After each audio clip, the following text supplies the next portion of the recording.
सभी मित्रों को मैं पीसी यादव पुनः अपने एकेडमी चैनल पर हार्दिक स्वागत करता हूं।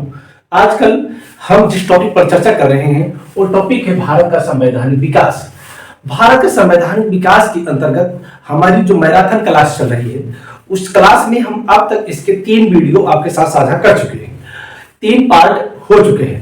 हम पहुंच चुके हैं ब्रिटिश क्राउन के अंतर्गत भारत।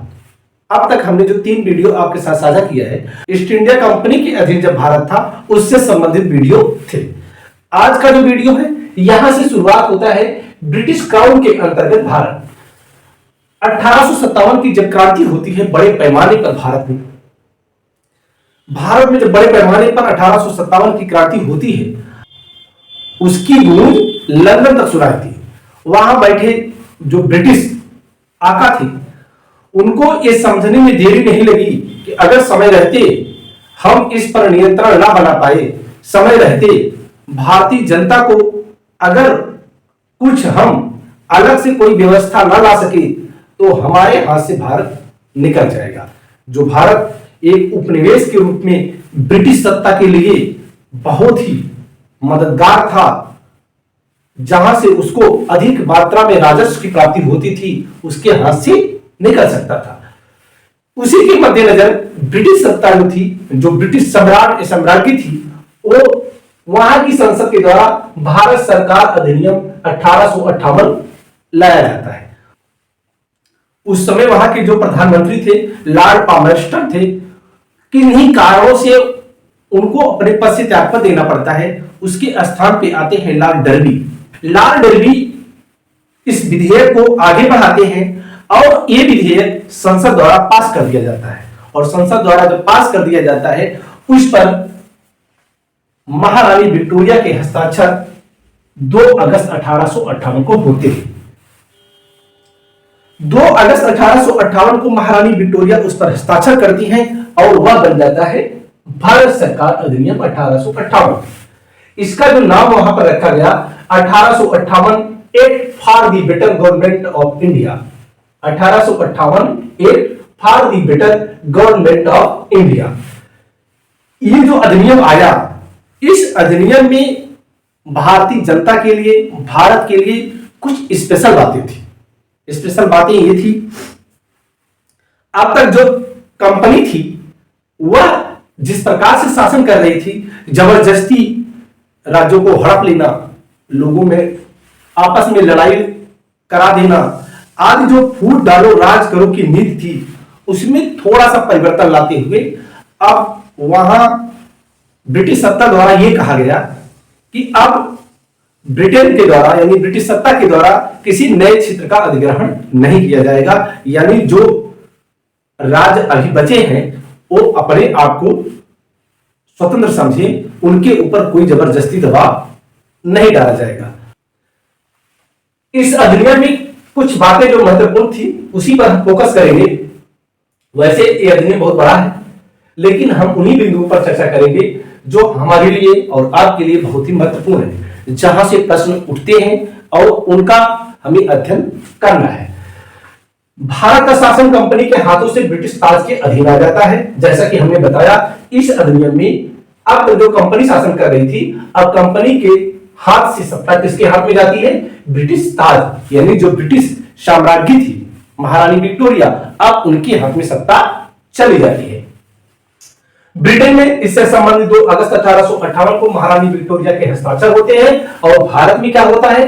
भारत में 1 नवंबर 1858 को लॉर्ड कैनिंग द्वारा इलाहाबाद में इसकी उद्घोषणा की जाती है। यहां से प्रश्न उठता है, जो भारत में लॉर्ड कैनिंग उस समय भारत का वायसराय था।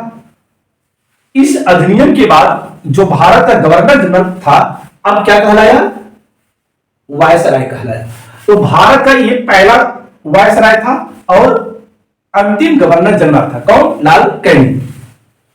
लॉर्ड कैनिंग 1 नवंबर 1858 को इलाहाबाद वर्तमान समय में प्रयागराज में उद्घोषणा किया कि अब कंपनी का शासन यहां पर समाप्त होता है और महारानी विक्टोरिया अपने हाथों भारतीय सत्ता को अधिग्रहण करती है।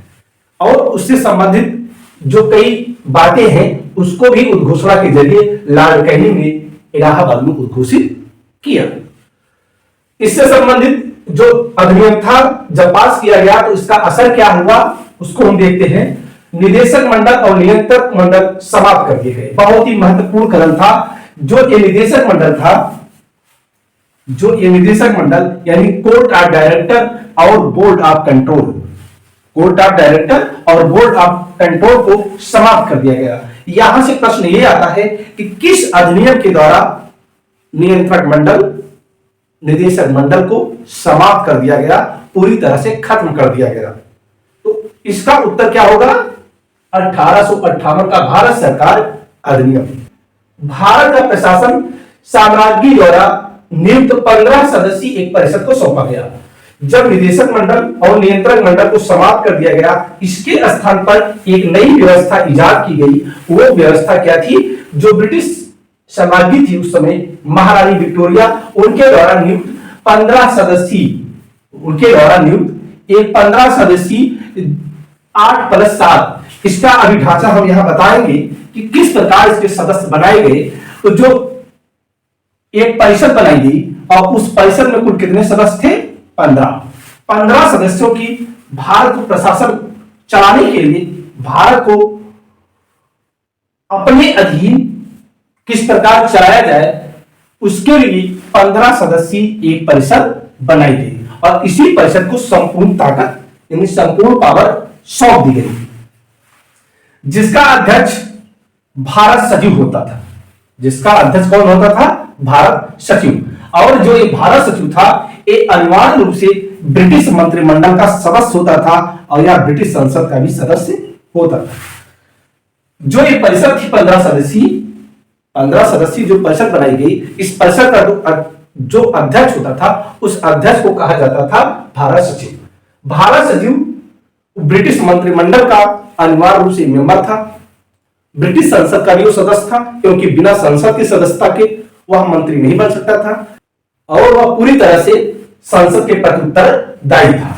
तो इस प्रकार जो 15 सदस्यीय टीम बनाई जाती है, जो परिषद बनाई जाती है, उस परिषद का हेड कौन है? भारत सचिव। ये जो भारत परिषद थी, ये जो भारत परिषद थी, इससे संबंधित यहां पूरा मैंने ढांचा दिया है, इस पर भी हम नजर डाल लेते हैं। जो भारत परिषद थी उसमें 15 मेंबर थे, यानी 15 सदस्य थे। 8 सदस्य क्राउन द्वारा और 7 सदस्य कंपनी द्वारा, यानी जो कंपनी के डायरेक्टर थे उनके द्वारा नियुक्ति की जाती है। जो 15 सदस्य भारत परिषद बनाई गई, उसमें 8 सदस्य ब्रिटिश क्राउन के द्वारा, यानी जो ब्रिटिश हुकूमत थी उसके द्वारा, जो ब्रिटिश हुकूमत थी उसके द्वारा उनका मनोनयन किया गया और जो 7 सदस्य थे उनका मनोनयन जो कंपनी के डायरेक्टर थे उनके द्वारा किया गया। कम से कम उसमें कुछ शर्तें लगा दी गई। शर्त क्या थी? कम से कम 9 सदस्य, इस 15 में से कम से कम 9 सदस्य ऐसे होंगे जो कम से कम 10 वर्ष तक भारत में सेवा कार्य कर चुके हैं। 15 सदस्यों में 9 मेंबर ऐसे होंगे, 9 सदस्य ऐसे होंगे जो कम से कम भारत में 10 वर्ष तक अपनी सेवा दे चुके हों, यानी वहां कार्य कर चुके हों। भारत सचिव प्लस भारत परिषद को मिलाकर के गृह सरकार कह रहे हैं। यह बहुत ही महत्वपूर्ण तथ्य है। गृह सरकार शब्द आपको ऐसे सुनाई देगा आने वाली वीडियो में भी, जब आप भारत का संवैधानिक विकास से संबंधित जो अध्ययन सामग्री है उसको जब पढ़ेंगे तो वहां आपको गृह सरकार शब्द जरूर पढ़ना पड़ेगा। ये गृह सरकार क्या है उसके बारे में हम बता रहे हैं।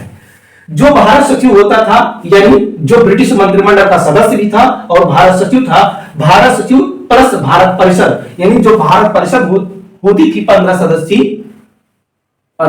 जो भारत परिषद थी, उसी में जो भारत सचिव था, दोनों को मिलाकर के क्या कहा गया? गृह सरकार कहा गया। क्या कहा गया? गृह सरकार। गृह सरकार क्यों कहा गया? इसके पीछे का रीजन समझिए।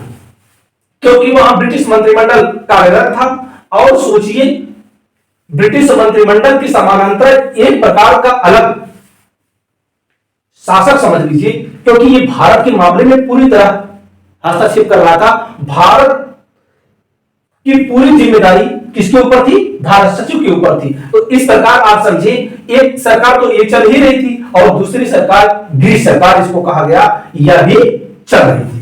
तो भारत सचिव को बहुत ही जबरदस्त अधिकार दिए गए। भारत सचिव को जो पावर दी गई वो इस प्रकार दी गई कि जो यहां वायसराय होता था, जो इस यहां पर वायसराय होता था, वायसराय बिना भारत सचिव की मंजूरी के कोई भी निर्णय नहीं ले सकता था। भारत सचिव के साथ संवाद करके ही वह आगे बढ़ सकता था। जो इसके वेतन आदि थे, यानी ये भारत सचिव और भारत परिषद, यानी जो गृह सरकार का वेतन था, जो इनके सदस्यों को वेतन दिया जाता था, वो कहां से दिया जाता था? वो दिया जाता था भारतीय राजस्व। भारतीय राजस्व सरकार वहां चल रही थी, कहां? ब्रिटेन में। और वेतन भत्ता कहां से दिया जा रहा था? भारतीय राजस्व। और यहां व्यवस्था क्या थी? निर्णय जो लिया जाता था बहुमत से लिया जाता था। जो भारत परिषद होती थी, इसमें जो निर्णय लिए जाते थे वो बहुमत से लिए जाते थे। भारत सचिव को सामान्य मत देने का अधिकार था और विषम परिस्थितियों में जब वोटिंग बराबर हो जाती थी तो उसको अतिरिक्त मत देने का भी अधिकार था। इस प्रकार मतदान प्रक्रिया में भारत सचिव को सामान्य मत डालने का अधिकार था। अगर मत बराबर हो जाए उस स्थिति में उसको एक अतिरिक्त मत डालने की भी आजादी थी। ये तो रही भारत परिषद की बात। अब और देखते हैं इस अधिनियम में और क्या मुख्य बातें थी। भारत का गवर्नर जनरल अब क्या कहलाया? वायसराय कहलाया। यहां से प्रश्न आता है कि किस अधिनियम के तहत भारत का गवर्नर जनरल वायसराय कहलाया? तो वो अधिनियम था भारत सरकार अधिनियम 1858। 1858 के अधिनियम में अब वह भारत का वायसराय कहलाया। वायसराय क्यों कहलाया? क्योंकि अभी तक वह कंपनी के अधीन कार्य कर रहा था, अब वह ब्रिटिश साम्राज्य के द्वारा नियंत्रित था और वह किसके प्रति उत्तरदायी था? ब्रिटिश सत्ता के प्रति उत्तरदायी था, यानी ब्रिटिश साम्राज्य के प्रति उत्तरदायी था। इसलिए क्या कहलाया? वायसराय कहलाया। और भारत का प्रथम वायसराय कौन था? Lord Canning. भारत का प्रथम वायसराय कौन था? Lord Canning. इससे संबंधित अब एक जानकारी कर ले, इसके पीछे अगर वीडियो पे जाए तो 1773 का जो रेगुलेटिंग एक्ट था उसमें बंगाल के गवर्नर को बंगाल का गवर्नर जनरल बनाया जाता है। बंगाल के गवर्नर को बंगाल का गवर्नर जनरल बनाया जाता है। 1833 का चार्टर एक्ट था, उसमें बंगाल के गवर्नर जनरल को भारत का गवर्नर जनरल बनाया जाता है। और 1858 का भारत सरकार अधिनियम है, इसमें भारत का जो गवर्नर जनरल है उसको भारत का वायसराय बनाया जाता है। तो अंतिम बंगाल गवर्नर कौन था? Warren Hastings. Bengal governor general प्रथम कौन था? वारेन हेस्टिंग्स। अंतिम बंगाल गवर्नर जनरल कौन था?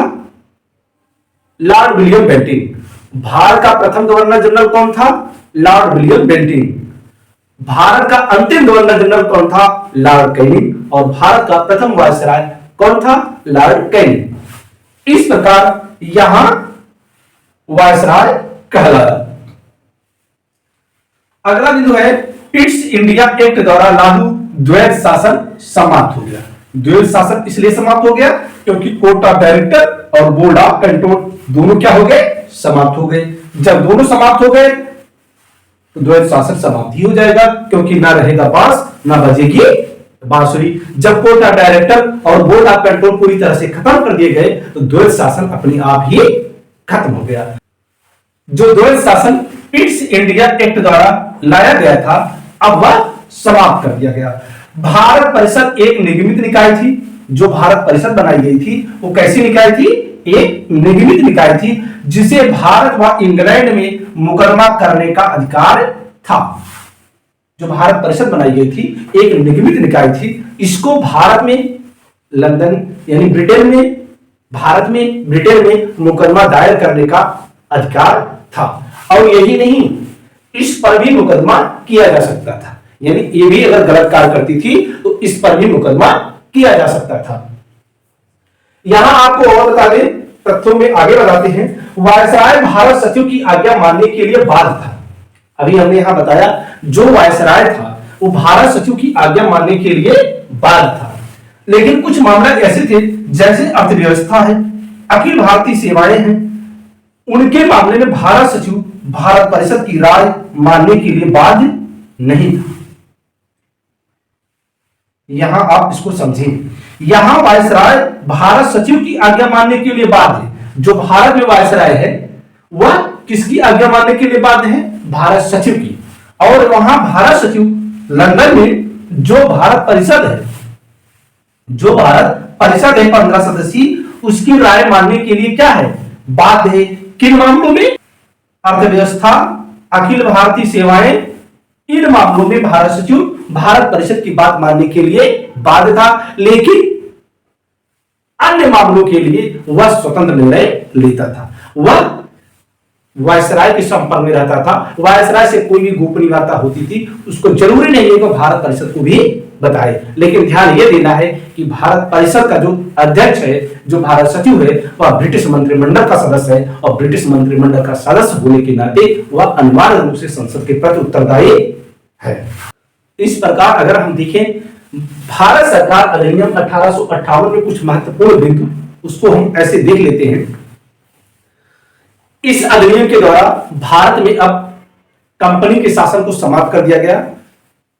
यहां की शासन सत्ता ब्रिटिश ताज के अधीन कर दी गई। यहां पर अब तक जो गवर्नर जनरल कार्य कर रहा था, अब वह वायसराय के रूप में कार्य करने लगा, क्योंकि वह ब्रिटिश साम्राज्य के अंतर्गत कार्य कर रहा था, इसलिए वह वायसराय कहलाया।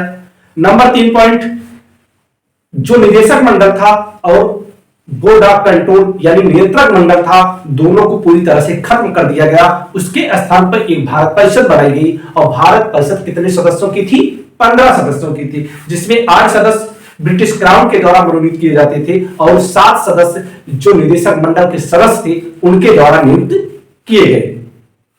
तो 15 सदस्यीय जो भारत परिषद बनाई गई, उसका अध्यक्ष भारत सचिव होता था। भारत सचिव की सलाह पर ही भारत का वायसराय कार्य करता था। भारत सचिव अनिवार्य रूप से ब्रिटिश मंत्रिमंडल का सदस्य था, और ब्रिटिश मंत्रिमंडल का सदस्य होने के नाते वह अनिवार्य रूप से ब्रिटिश संसद के प्रति उत्तरदायी था। इस प्रकार अगर हम देखें, अब जो भारत परिषद है और भारत परिषद का अध्यक्ष जो भारत सचिव है, वह पूरी तरह से भारतीय सत्ता के मामले में दखल दे रहा था, और वहां से जो ब्रिटिश महारानी विक्टोरिया जी है, वो अब भारत सचिव के माध्यम से भारत पर शासन कर रही थी। अब आगे हम देखते हैं भारतीय परिषद अधिनियम 1861। भारतीय परिषद अधिनियम 1861, इसमें क्या किया गया? विधि निर्माण की प्रक्रिया में भारतीय प्रतिनिधियों को शामिल करने की शुरुआत की गई। जैसा कि हमने बताया, अब जो ब्रिटिश सत्ता थी, भारतीय जनता के दिलों में, भारतीय लोगों के दिलों में अपना स्थान बनाने के लिए प्रयासरत थी, क्योंकि जो बेड़ा गर्क ईस्ट इंडिया कंपनी ने कर दिया था, उसकी भरपाई वो कर रही थी। आहिस्ता आहिस्ता ही सही कुछ न कुछ कार्य कर रही थी। तो यहां क्या किया? यहां भारतीय प्रतिनिधियों को शामिल करने की शुरुआत की गई। किसमें? विधि निर्माण प्रक्रिया में।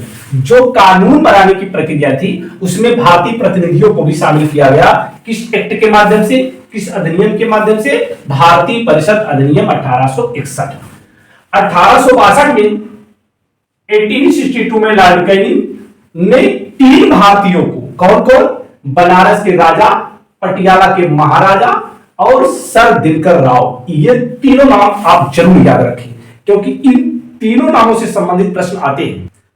विधि निर्माण प्रक्रिया में कितने सदस्यों को लॉर्ड कैनिंग ने, यानी कितने भारतीय सदस्यों को लॉर्ड कैनिंग ने अपनी जो परिषद थी, विधान परिषद थी, उसी में मनोनीत किया? तो वहां उत्तर होगा 3।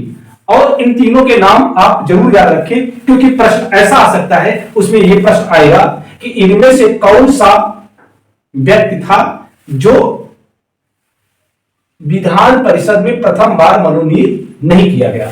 तो उसमें बनारस के राजा होंगे, पटियाला के महाराजा होंगे और सर दिनकर राव होंगे, और चौथा कोई नाम और दे देगा। तो इसलिए आप तीनों के नाम जब याद रखे रहेंगे तो चौथा विकल्प अपने आप सही हो जाएगा, आप उसको सही कर देंगे। तो इस प्रकार 1862 में लॉर्ड कैनिंग में जो वहां विधान परिषद थी, अस्तित्व में थी, उसमें 3 भारतीयों को चुनते हैं, मनोनीत करते हैं। वो हैं कौन? बनारस के राजा, पटियाला के महाराजा और सर दिनकर राव। बिंदु नंबर 2, वायसराय की परिषद को सुविधा अनुसार विधि बनाने की शक्ति प्रदान की गई, जिसके आधार पर कैनिंग ने विभागीय प्रणाली की शुरुआत की। देखिए, आप देखते जाइए कि कैसे कैसे शुरुआत हो रही है। वायसराय की जो परिषद थी उसको सुविधा अनुसार विधि बनाने की आजादी दी गई। जैसे कुछ विधि ऐसी थी जो यहां वायसराय हैंडल कर रहा था, भारत में देख रेख कौन कर रहा था? वायसराय कर रहा था, क्योंकि वायसराय यहां रहता था, इसलिए यहां की स्थानीय समस्याओं से भी वो परिचित था। तो इसलिए उसको इतनी आजादी दी गई कि वह सुविधा अनुसार विधि बनाए, विधि बनाने की उसको शक्ति दी गई। और जिसके आधार पर कैनिंग ने क्या किया? विभागीय प्रणाली की शुरुआत की। विभागीय प्रणाली, यहां से प्रश्न आता है कि किस गवर्नर ने, जनरल ने या किस वायसराय ने भारत में विभागीय प्रणाली की शुरुआत की? तो इसका उत्तर है लॉर्ड कैनिंग। प्रश्न आएगा, विभागीय प्रणाली की शुरुआत करने वाला प्रथम वायसराय कौन था? तो इसका उत्तर होगा लॉर्ड कैनिंग। लॉर्ड कैनिंग ने क्या किया? विभागीय प्रणाली की शुरुआत की और जो विभाग आवंटित किया सबको अलग अलग व्यक्तियों को अलग अलग विभाग दिया गया और उन व्यक्तियों की जवाबदेही होती थी विभाग के प्रति। उन व्यक्तियों की विभाग के प्रति क्या होती थी? जवाबदेही होती थी। तो इस प्रकार मंत्रिमंडल वाली व्यवस्था, जो आज के समय में हमारे देश में मंत्रिमंडल कार्य कर रहा है, जो मंत्रिपरिषद है, वैसी व्यवस्था लाने वाला वायसराय कौन था? Lord Canning. क्योंकि जब विभागीय प्रणाली की शुरुआत की तो विभाग को अलग अलग व्यक्तियों में आवंटित किया गया और अलग अलग व्यक्तियों की जवाबदेही विभाग के प्रति थी। तो आज के समय में जो मंत्रिमंडल है, मंत्रियों का जो अपना अपना दायित्व है, जो विभागों की प्रति जवाबदेही है, वैसी ही प्रक्रिया लॉर्ड कैनिंग ने शुरुआत की। किस एक्ट के माध्यम से? भारतीय परिषद अधिनियम 1861 के माध्यम से। संकट काल में वायसराय को विधान परिषद की सलाह के बिना अध्यादेश जारी करने की अनुमति मिली। ये और महत्वपूर्ण तथ्य है। संकट काल में, जैसे आज के समय में जब संसद का सत्र ना चल रहा हो तो राष्ट्रपति महोदय, राज्यपाल महोदय क्या जारी करते हैं? अध्यादेश जारी करते हैं। ये अध्यादेश की पृष्ठभूमि कहां से बनती है? 1861 के अधिनियम से। अध्यादेश से संबंधित मैंने एक वीडियो आपके साथ साझा किया है। अगर आपने उस वीडियो को नहीं देखा है, उस वीडियो को जरूर देखें, उसका लिंक डिस्क्रिप्शन बॉक्स में उपलब्ध है। मैंने अध्यादेश का पूरी तरह से पोस्टमार्टम किया है। अध्यादेश से संबंधित जितने भी प्रश्न हैं वहां आपको मिल जाएंगे और उसके उत्तर उसी वीडियो में मिलेंगे। तो संकट काल में वायसराय को जैसे कोई विषम परिस्थिति आ जाए, विधान परिषद मानो विधान परिषद की अनुमति या विधान परिषद की सलाह के बिना अध्यादेश जारी करने की अनुमति दी गई। किसको दी गई? वायसराय को दी गई। और यहां उसी तरह जैसे आज के समय में अध्यादेश की जो वैधता है, वैसे ही वैधता 6 माह रखी गई। तो जो अध्यादेश था वो कितने माह वैध था? 6 माह। और उसको जारी करने वाला कौन था? वायसराय। किन परिस्थितियों में? विषम परिस्थितियों में। किसकी अनुमति के बगैर? विधान परिषद की अनुमति के बगैर। अगला तथ्य देखिए, मद्रास व बंबई प्रांतों की परिषदों को विधि निर्माण का अधिकार दिया गया। पिछले वीडियो में हमने बताया मद्रास और बंबई प्रेसिडेंसियों को कलकत्ता प्रेसिडेंसी में विलय कर दिया गया। तो सारे अधिकार किसको दे दिए गए? गवर्नर जनरल को दे दिए गए। लेकिन अब यहां क्या किया गया? अब तक जो केंद्रीकरण की भावना थी, अब ब्रिटिश हुकूमत ने विकेंद्रीकरण की प्रक्रिया शुरू की। अब धीरे धीरे विकेंद्रीकरण की प्रक्रिया ही अनवरत चलती रही। तो विकेंद्रीकरण प्रक्रिया की शुरुआत किस अधिनियम के द्वारा किया गया? भारतीय परिषद अधिनियम 1861। यहां क्या किया गया? मद्रास और बंबई प्रांतों की जो परिषद थी उनको विधि निर्माण की प्रक्रिया, जो विधि निर्माण से संबंधित अधिकार थी, उनको वापस कर दिया गया, जो अब तक ले लिया गया था। इससे क्या हुआ? विकेंद्रीकरण की शुरुआत हुई। विकेंद्रीकरण और केंद्रीकरण से आप परिचित होंगे। केंद्रीकरण वह प्रक्रिया है जिसमें संपूर्ण शक्ति का केंद्रीकरण होता है, यानी किसी एक व्यक्ति में या किसी एक संस्था में संपूर्ण शक्तियों का समावेश हो जाता है। तो उस प्रक्रिया को कहा जाता है केंद्रीकरण। विकेंद्रीकरण इसके अपोजिट है। विकेंद्रीकरण वह प्रक्रिया है जिसमें शक्तियों को, जो पावर होती है, स्टेप बाय स्टेप यानी नीचे से ऊपर यानी ऊपर से नीचे आवंटित कर दिया जाता है और उसमें कई चरण होते हैं और सभी अपनी अपनी शक्तियों का उपभोग करते हैं। जैसे केंद्र की शक्तियां अलग, राज्यों की शक्तियां अलग और लोकल गवर्नमेंट की शक्तियां अलग। तो एक ऐसी प्रक्रिया है, विकेंद्रीकरण की प्रक्रिया है। वायसराय को नए राज्यों के निर्माण में और सीमा परिवर्तन में अधिकार दिया गया। वायसराय को क्या अधिकार मिला? अगर किसी नए राज्य का सृजन करना है या किसी राज्य की सीमाओं में कोई परिवर्तन करना है तो वह अधिकार किसको दिया गया? वायसराय को दिया गया। इस प्रकार 1861 का जो अधिनियम था उसमें इस प्रकार के जो तथ्य थे समाहित किए गए। यहां दो अधिनियमों की चर्चा भी करना वाजिब है क्योंकि इससे संबंधित जो तथ्य हैं बड़े ही महत्वपूर्ण हैं। जैसा कि पिछले मैंने वीडियो में बताया था कि ब्रिटिश संसद को यह पावर दिया गया था कि कभी भी ईस्ट इंडिया कंपनी को खत्म किया जा सकता है। तो 1873 का जो अधिनियम है इसके तहत 1 जनवरी 1884 को ईस्ट इंडिया कंपनी को भंग कर दिया गया। 1 जनवरी 1884 को। यहां से प्रश्न आता है कि किस अधिनियम के तहत ईस्ट इंडिया कंपनी को भंग किया गया? तो वो अधिनियम था 1873। ध्यान देना, 1873 के अधिनियम में ईस्ट इंडिया कंपनी को 1 जनवरी 1884 को क्या कर दिया गया? भंग कर दिया गया। और जो शाही उपाधि अधिनियम है 1876, इसके द्वारा क्या किया जाता है? इसके द्वारा 28 अप्रैल 1876 को महारानी विक्टोरिया को भारत की साम्राज्ञी घोषित किया जाता है। शाही उपाधि अधिनियम 1876 के माध्यम से ब्रिटिश महारानी विक्टोरिया को भारत की भी साम्राज्ञी घोषित किया जाता है। तो इस प्रकार इन दो अधिनियमों को आप भी याद रखें। 1873 का अधिनियम जिसके तहत ईस्ट इंडिया कंपनी को समाप्त कर दिया गया और शाही उपाधि अधिनियम 1876 जिसके तहत महारानी विक्टोरिया को भारत की साम्राज्ञी घोषित किया गया। तो इस प्रकार ब्रिटिश ताज के अधीन, ब्रिटिश सत्ता के अधीन, ब्रिटिश क्राउन के अधीन जो अधिनियम आए उन अधिनियमों में आज हमने मुख्य रूप से दो अधिनियमों की बात की। सन 1858 का अधिनियम और सन 1861 का अधिनियम। और इससे संबंधित वीडियो आपको जल्द ही प्रोवाइड किए जाएंगे। आपका प्यार और स्नेह ऐसे बना रहे और वीडियो को लास्ट तक देखने के लिए बहुत बहुत धन्यवाद। इसके साथ ही ये वीडियो यहीं तक। अगली बार एक नए टॉपिक के साथ पुनः उपस्थित होऊंगा। जय हिंद। सभी साथियों को मैं पीसी यादव एकेडमी परिवार की तरफ से हार्दिक अभिनंदन करता हूं। हम आजकल जिस टॉपिक पर आपके साथ चर्चा कर रहे हैं वो टॉपिक है भारत का संवैधानिक विकास। भारत का संवैधानिक विकास का जो टॉपिक है ये विस्तृत है, इसलिए इसके कई पार्ट आपको प्रोवाइड कराए जा रहे हैं। आज हम चर्चा कर रहे हैं भारतीय परिषद अधिनियम 1892। भारतीय परिषद अधिनियम 1892 में जो ब्रिटिश गवर्नमेंट ने लाया तो उसके पीछे की अगर हम स्थिति को जानें तो उस समय भारत में धीरे धीरे बहुत ही कम लोगों में राष्ट्रवाद की भावना पनप रही थी।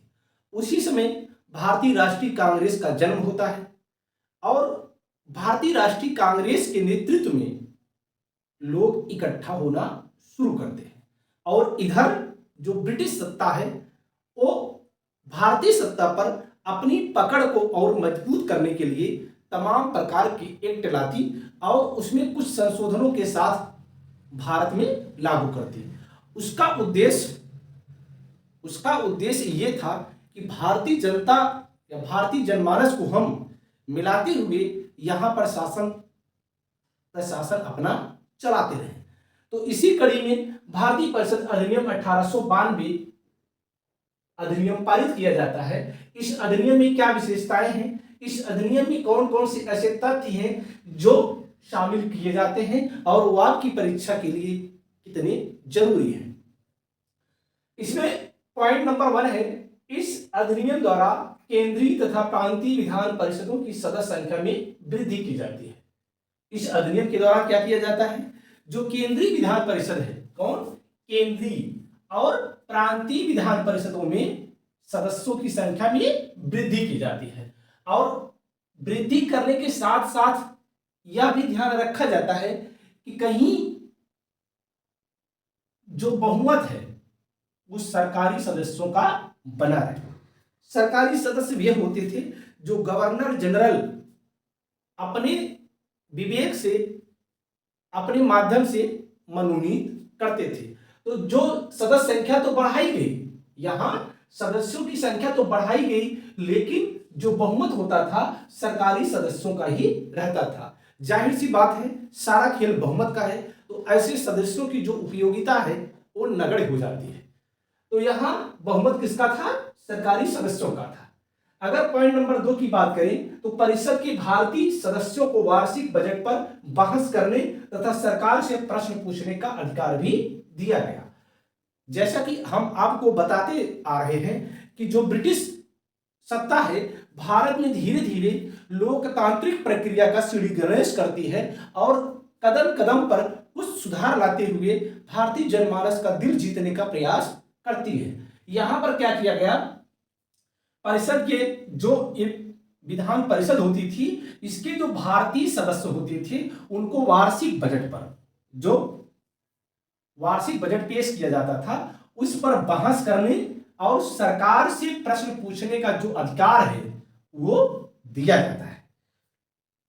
जो बजट पेश किया जाता था उस पर प्रश्न पूछने का अधिकार और बहस करने का अधिकार दिया जाता है। लेकिन यहां महत्वपूर्ण बात यह है, मतदान का अधिकार नहीं दिया जाता है।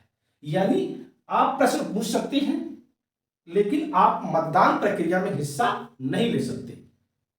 तो मतदान अब भी महत्वपूर्ण है, मतदान प्रक्रिया में हिस्सा नहीं लेने दिया गया और साथ ही साथ अनुपूरक प्रश्नों को पूछने का भी अधिकार नहीं था। ध्यान देना, ये बात कर रहे हैं सन 1892 के भारतीय परिषद अधिनियम की। इस अधिनियम में बजट पर बहस करने और प्रश्न पूछने का अधिकार दिया गया, लेकिन मतदान का अधिकार नहीं दिया जाता है और अनुपूरक प्रश्न पूछने का भी अधिकार नहीं दिया गया। अगर पॉइंट नंबर 3 की बात करें तो सबसे महत्वपूर्ण प्रावधान क्या है, वह है चुनाव पद्धति का। पहली बार किसी एक्ट में चुनाव पद्धति की, वो भी अप्रत्यक्ष। यानी कैसी चुनाव पद्धति? अप्रत्यक्ष। जैसा कि आप जानते हैं कि जो चुनावी प्रक्रिया होती है 2 प्रकार की होती है, एक प्रत्यक्ष होती है, एक अप्रत्यक्ष होती है। प्रत्यक्ष चुनावी प्रक्रिया वह प्रक्रिया होती है जिस प्रक्रिया के अंतर्गत जो संबंधित का चुनाव होता है, जिस पद के लिए चुनाव होता है, उसका चुनाव सीधे जनता के द्वारा किया जाता है।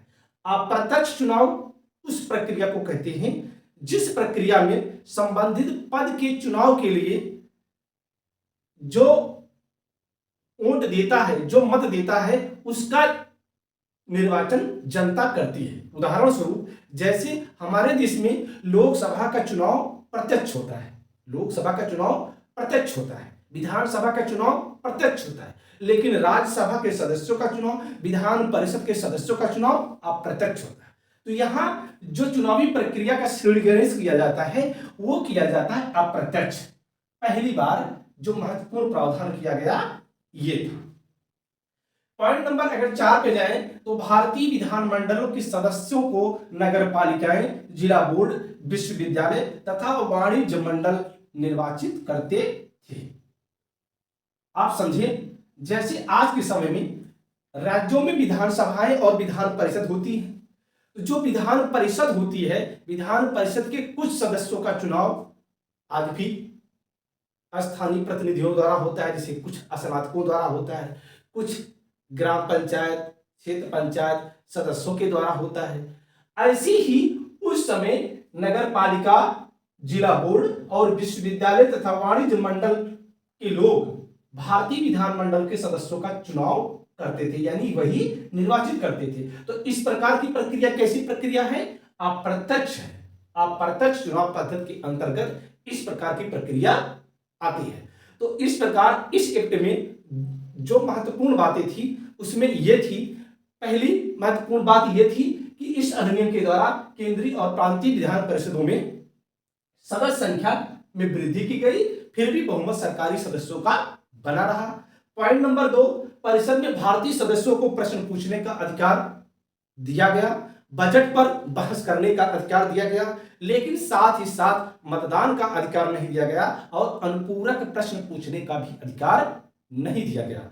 पॉइंट नंबर 3 की बात अगर करें, जो सबसे महत्वपूर्ण तथ्य इसमें है, पहली बार चुनावी प्रक्रिया की बात की गई, चुनावी पद्धति की बात की गई, और वह पद्धति है अप्रत्यक्ष। और जो भारतीय सदस्य होते थे, जो परिषद में भारतीय सदस्यों का चयन होता था, निर्वाचित किए जाते थे, वो नगर पालिकाओं के द्वारा, जिला बोर्डों के द्वारा, वाणिज्य मंडल के द्वारा आदि जो संस्थान होते थे उनके द्वारा इनका चयन या निर्वाचन किया जाता था। तो इस प्रकार भारतीय परिषद अधिनियम 1892 की बात हमने की।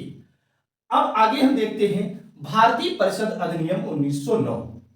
भारतीय परिषद अधिनियम 1909, जो भारतीय परिषद अधिनियम है 1909 आप सोचिए उस समय आता है जब इधर भारत में, उधर बंगाल विभाजन होता है, लॉर्ड दुर्जन यानी लॉर्ड कर्जन बंगाल विभाजन करता है और भारत में बड़े पैमाने पर राष्ट्रवाद की भावना लोगों के अंदर पनपती है।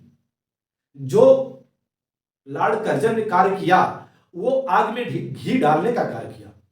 लॉर्ड कर्जन ने जो बंगाल का विभाजन किया वो आग में घी डालने का कार्य किया। इसी के मद्देनजर भारतीयों में राष्ट्रवाद की भावना तेजी के साथ उभार कर गई और उसी समय भारतीय परिषद अधिनियम 1909 आता है।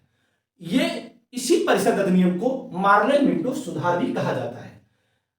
आप सोचें, इधर राष्ट्रवाद की भावना पनप रही है और उधर ब्रिटिश आकाओं, जो ब्रिटिश लोग हैं, उनके अंदर यह खतरनाक प्लान आता है कि किस तरह से भारतीयों की एकता को छिन्न भिन्न किया जाए। क्योंकि जब बंगाल विभाजन होता है उस समय भारत में हिंदू और मुस्लिम जितने भी धर्म के अनुयायी थे सभी लोगों ने मिलजुल कर स्वदेशी आंदोलन में प्रतिभाग किया। यहां पर उन्होंने ऐसी योजना, ब्रिटिश आकाओं ने ऐसी योजना कार्यान्वित किया कि इस योजना की वजह से, इस अधिनियम की वजह से इसका असर यह हुआ आज तक भारत इस जंजाल में, इस दुष्चक्र में ऐसा फंसा कि फंसता ही चला गया और अंत में भारत का विभाजन इसी आधार पर होता। भारतीय परिषद अधिनियम 1909 की बात अगर करें तो यह सर अरुंडल समिति की सिफारिश पर आया। यहां से प्रश्न, जो महत्वपूर्ण प्रश्न आता है कि भारतीय परिषद अधिनियम 1909 किस समिति की अनुशंसा पर लाया गया, तो वो समिति थी सर अरुंडेल समिति। सर अरुंडेल समिति की सिफारिश पर यह 1909 में पारित किया जाता है। 1909 में यह पारित किया जाता है किस समिति की सिफारिश पर? सर अरुंडेल समिति की सिफारिश पर। इसी को हमने बताया मार्ले मिंटो सुधार अधिनियम कहा जाता है। मार्ले मिंटो सुधार अधिनियम क्यों कहा जाता है? क्योंकि उस समय हमारे देश में जो वायसराय था लॉर्ड मिंटो था और उसी समय भारत परिषद का जो अध्यक्ष होता था, जो सचिव होता था ब्रिटेन में, वह कौन था? लॉर्ड मार्ले। लॉर्ड मार्ले और लॉर्ड मिंटो, इसीलिए कहा गया मार्ले मिंटो सुधार। कहने को तो ये सुधार है, लेकिन वो सुधार तो करते हैं, अपना सुधार करते हैं, अपने लिए सुधार करते हैं, भारतीय जनता के लिए सुधार नहीं करते। वो भारतीय जनता को, भारत को टुकड़े टुकड़े करने की खतरनाक प्लानिंग के तहत यह एक्ट लाते हैं ताकि भारतीय जनमानस जो एकजुट हो रहा है वो किसी भी तरह से जुट न रह पाए, एकजुट न रह पाए। इसमें क्या क्या शामिल किया जाता है? केंद्रीय तथा प्रांतीय विधान परिषदों के आकार में वृद्धि की जाती है। केंद्रीय और प्रांतीय विधान परिषदों में क्या किया गया? वृद्धि की जाती है। केंद्रीय विधान परिषद में 16 से 60 सदस्य संख्या हो गई। जो केंद्रीय विधान परिषद होती थी उसमें जो 16 सदस्य थे, अब उसकी संख्या 16 से बढ़ाकर कितनी कर दी गई? 60 कर दी गई।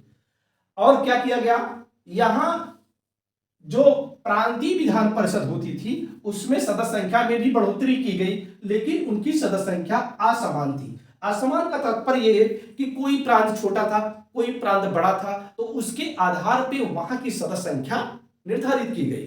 प्रांतीय जो विधान परिषद होती थी उसकी सदस्य संख्या इसीलिए असमान रही। पॉइंट नंबर अगर 2 पे जाए तो केंद्रीय परिषद में सरकारी बहुमत बनाए रखा गया। ये बनाए रखा गया। क्यों बनाए रखा गया? क्योंकि वो ऐसे ही भारतीय लोगों को पूरी तरह से अधिकार नहीं देना चाहते थे। वो सोचते थे कि पतंग कितनी भी उड़े लेकिन डोर किसके हाथ में होनी चाहिए? अपने हाथ में होनी चाहिए।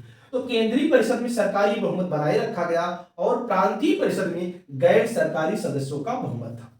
केंद्रीय परिषद में बहुमत किसका था? सरकारी सदस्यों का। और प्रांतीय परिषद में, प्रांतीय विधान परिषद में वहां गैर सरकारी सदस्यों का बहुमत था। तो इस प्रकार अगर आप देखें तो अभी भी जो सत्ता है उसका केंद्रीकरण किया गया, यानी केंद्रीकरण सत्ता में कोई भी संशोधन, कोई भी नया कुछ लागू नहीं किया गया है।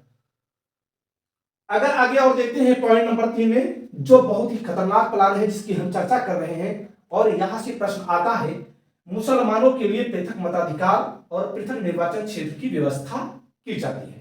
इसके पीछे की अगर कहानी समझे, जैसा कि हमने बताया कि उधर 1905 में बंगाल विभाजन होता है।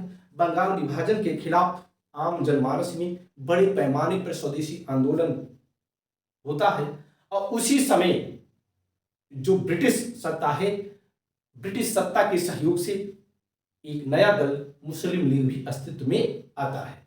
जो मुस्लिम लीग अस्तित्व में आता है उसको खुश करने के लिए, उस वर्ग को खुश करने के लिए ब्रिटिश लोगों ने एक ऐसा पासा खेला, एक ऐसा खेल खेला जिसमें ये लोग फंस गए। मुसलमानों के लिए एक पृथक मताधिकार, यानी उनके लिए एक पृथक मताधिकार और पृथक निर्वाचन क्षेत्र की व्यवस्था की गई। इसका मतलब यह है कि उनके लिए एक पृथक व्यवस्था की गई कि इतने सदस्य मुस्लिम चुने जाएंगे, लेकिन जो मुस्लिम सदस्य चुने जाएंगे उनका भी चुनाव करने वाला कौन होगा? मुस्लिम ही होंगे। यानी उनका जो चुनाव किया जाएगा वो किन मतदाताओं द्वारा किया जाएगा? मुस्लिम मतदाताओं द्वारा किया जाएगा। तो यहां पृथक निर्वाचन क्षेत्र की व्यवस्था की गई और मुसलमानों के लिए पृथक मताधिकार की भी बात की गई, यानी मुसलमानों के लिए अलग लाइन लगेगी और अन्य के लिए अलग लाइन लगेगी। इसी मुद्दे पर यहां जो लॉर्ड मिंटो है वो लेटर लिखता है, पत्र लिखता है, किसको? लॉर्ड मार्ले को। लॉर्ड मार्ले को वो लिखता है कि हम नाग के दांत बो रहे हैं और इसका फल भीषण होगा। तो ये लॉर्ड मिंटो का कथन है। लॉर्ड मिंटो ये लेटर लिखता है किसके लिए? लॉर्ड मार्ले के लिए। तो यहां से जो प्रश्न आता है, यहां सेंटेंस ये देगा कि हम नाग के दांत बो रहे हैं और इसका फल भीषण होगा। लॉर्ड मिंटो ने किस एक्ट के लिए ये बात कही? तो इसका उत्तर होगा भारतीय परिषद अधिनियम 1909, यानी पृथक मताधिकार मुसलमानों के लिए जो लागू किया गया। इसी बिंदु पर उसने ये लेटर में लिखा कि जो हम कार्य कर रहे हैं, हम नाक के दांत बो रहे हैं और इसका फल क्या होगा? भीषण होगा।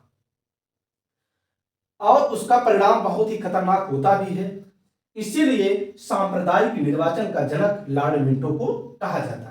यहां से जो महत्वपूर्ण प्रश्न आता है कि सांप्रदायिक निर्वाचन का जनक किसे कहा जाता है, तो वो है लॉर्ड मिंटो। वो कौन है? Lord Minto. सांप्रदायिक निर्वाचन का जनक कौन है? Lord Minto. आगे इसके बिंदु को देखते हैं। बिंदु नंबर 4 है, सर्वप्रथम भारत परिषद तथा वायसराय की कार्यकारिणी परिषद में भारतीय सदस्यों को शामिल किया गया। जो भारत परिषद होती थी, भारत परिषद समझ रहे ना, भारत परिषद जो ब्रिटेन में होती थी, और यहां वायसराय की जो कार्यकारिणी परिषद थी उसमें भारतीय सदस्यों को शामिल किया गया। और शामिल होने वाले प्रथम सदस्य थे सत्येंद्र प्रसाद सिन्हा। यहां से जो प्रश्न आता है, यहां से प्रश्न ये आता है कि सर्वप्रथम वायसराय की कार्यकारिणी परिषद में किस भारतीय का मनोनयन किया जाता है? तो इसका उत्तर होगा सत्येंद्र प्रसाद सिन्हा। कौन? सत्येंद्र प्रसाद सिन्हा। ये विधिक सदस्य के रूप में शामिल किए जाते हैं। तो ये रही बात भारतीय परिषद अधिनियम 1909 की। अगर इस परिषद अधिनियम की ऐसे ही बताएं, एक बार रिवीजन कर लें, तो ये सर अरुणदेव स्मिथ की रिपोर्ट के आधार पर 1909 में पारित किया जाता है। इसी को मार्ले मिंटो सुधार अधिनियम भी कहा जाता है। इसका पॉइंट नंबर 1 है, भारतीय परिषद अधिनियम 1909 का जो पॉइंट नंबर 1 है वो है केंद्रीय तथा प्रांतीय विधान परिषदों के आकार में वृद्धि होती है और केंद्रीय परिषद जो होती थी वो 16 से बढ़ाकर 60 सदस्यों की कर दी गई और प्रांतीय विधान परिषद सदस्य संख्या में असमानता थी क्योंकि प्रत्येक प्रांत अलग अलग आकार के थे। केंद्रीय परिषद में सरकारी बहुमत बनाए रखा गया और प्रांतीय परिषद में गैर सरकारी सदस्यों का बहुमत था। सबसे खतरनाक जो बात इसमें की गई, मुसलमानों के लिए पृथक निर्वाचन प्रणाली की बात की गई और उनके लिए पृथक निर्वाचन क्षेत्र की भी बात की गई। लॉर्ड मिंटो का वह कथन जो लॉर्ड मार्ले को वह लेटर में लिखता है कि हम नाक के दांत बो रहे हैं और इसका फल भीषण होगा, लॉर्ड मिंटो ने लॉर्ड मार्ले को एक पत्र में लिखा था। अगली बात, सांप्रदायिक निर्वाचन का जनक लॉर्ड मिंटो कहलाता है। सर्वप्रथम भारत परिषद तथा वायसराय की कार्यकारिणी परिषद में किसी भारतीय का अगर मनोनयन होता है तो वो है सत्येंद्र प्रसाद सिन्हा। तो ये रही बात भारतीय परिषद अधिनियम 1909 की। अब जिस महत्वपूर्ण अधिनियम की बात करने चल रहे हैं वो है 1919 का भारत सरकार अधिनियम। जहां 1909 के भारत परिषद अधिनियम को मार्ले मिंटो सुधार अधिनियम कहा जाता है, वहीं भारत सरकार अधिनियम 1919 को मॉन्टेग्यू चेम्सफोर्ड सुधार अधिनियम कहा जाता है। उस समय मॉन्टेग्यू वहां के सचिव हैं भारत परिषद के और चेम्सफोर्ड भारत में वायसराय है। जैसे यहां लॉर्ड मिंटो उस समय यहां वायसराय थे और मार्ले भारत सचिव थे, उसी प्रकार यहां मॉन्टेग्यू भारत सचिव है और चेम्सफोर्ड भारत के वायसराय है। तो इस अधिनियम में